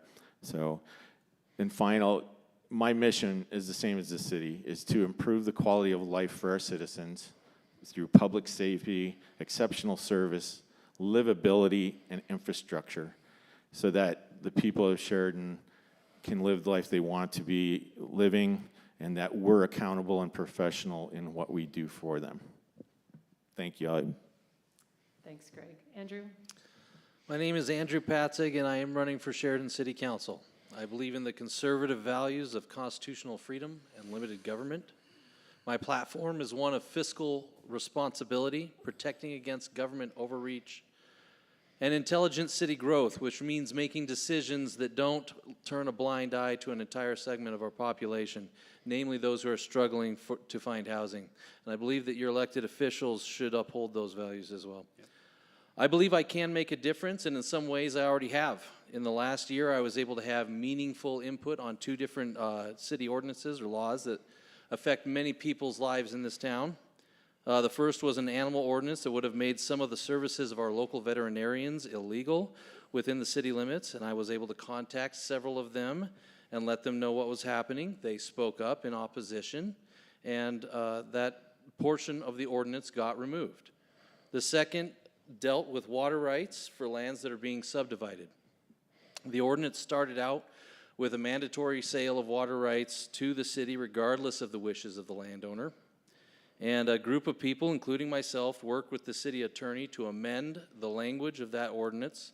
And when the ordinance passed council, it was brought down from what I interpreted as eminent domain down to the level of putting the decision power back in the hands of the landowner. These both were very great wins for Sheridan residents in protecting against government overreach. So what I'm saying is, this is the impact I was able to have as a citizen. I'd like to continue that work moving forward, advancing conservative values as your Sheridan City Council member. I am Andrew Patzig, and I'm asking for your vote for Sheridan City Council on November 8th. Thank you. Thanks, Andrew. Terry? Yes, I'm Terry Weitzel, and I want to thank the Chamber of Commerce. I want to thank all of the people who sat here through this whole thing here in the audience, and I also want to thank all of the people who are online watching us.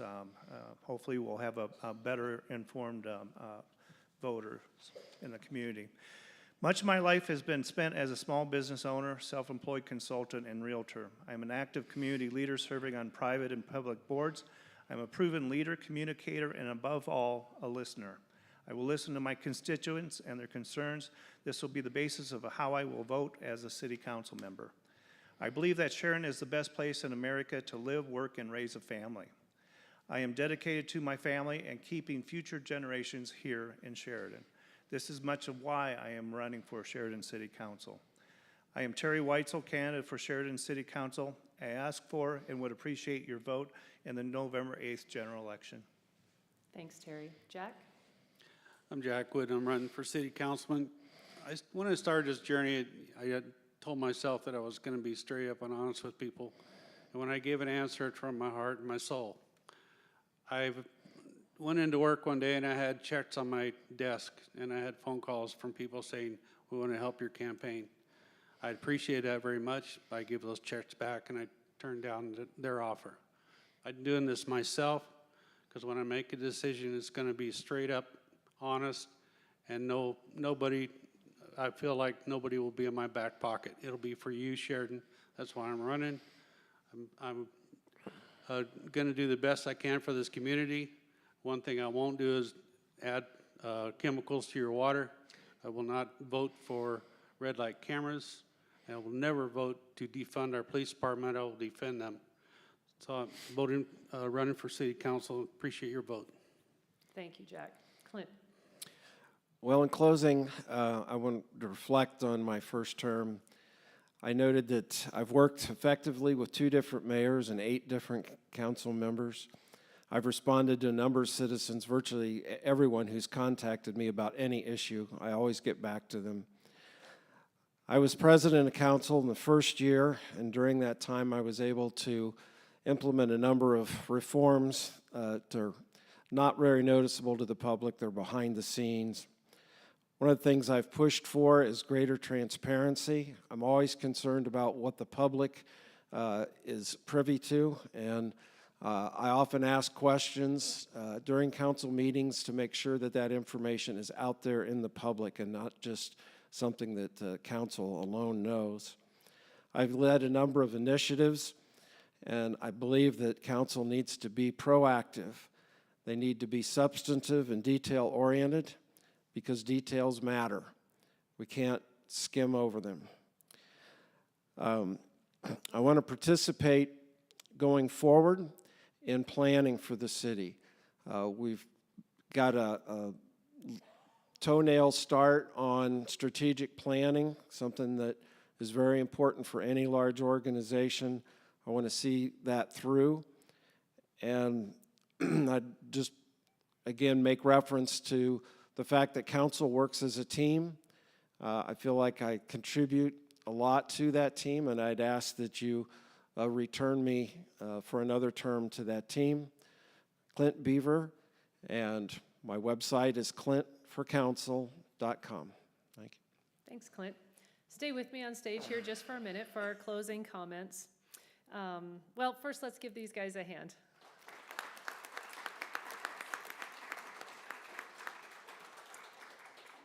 We've heard some great perspectives tonight. I want to thank all of our candidates for their time and their courage to put themselves out there and to be in the hot seat. It's not an easy thing, but you're making your civil duties a priority, and for that we are grateful.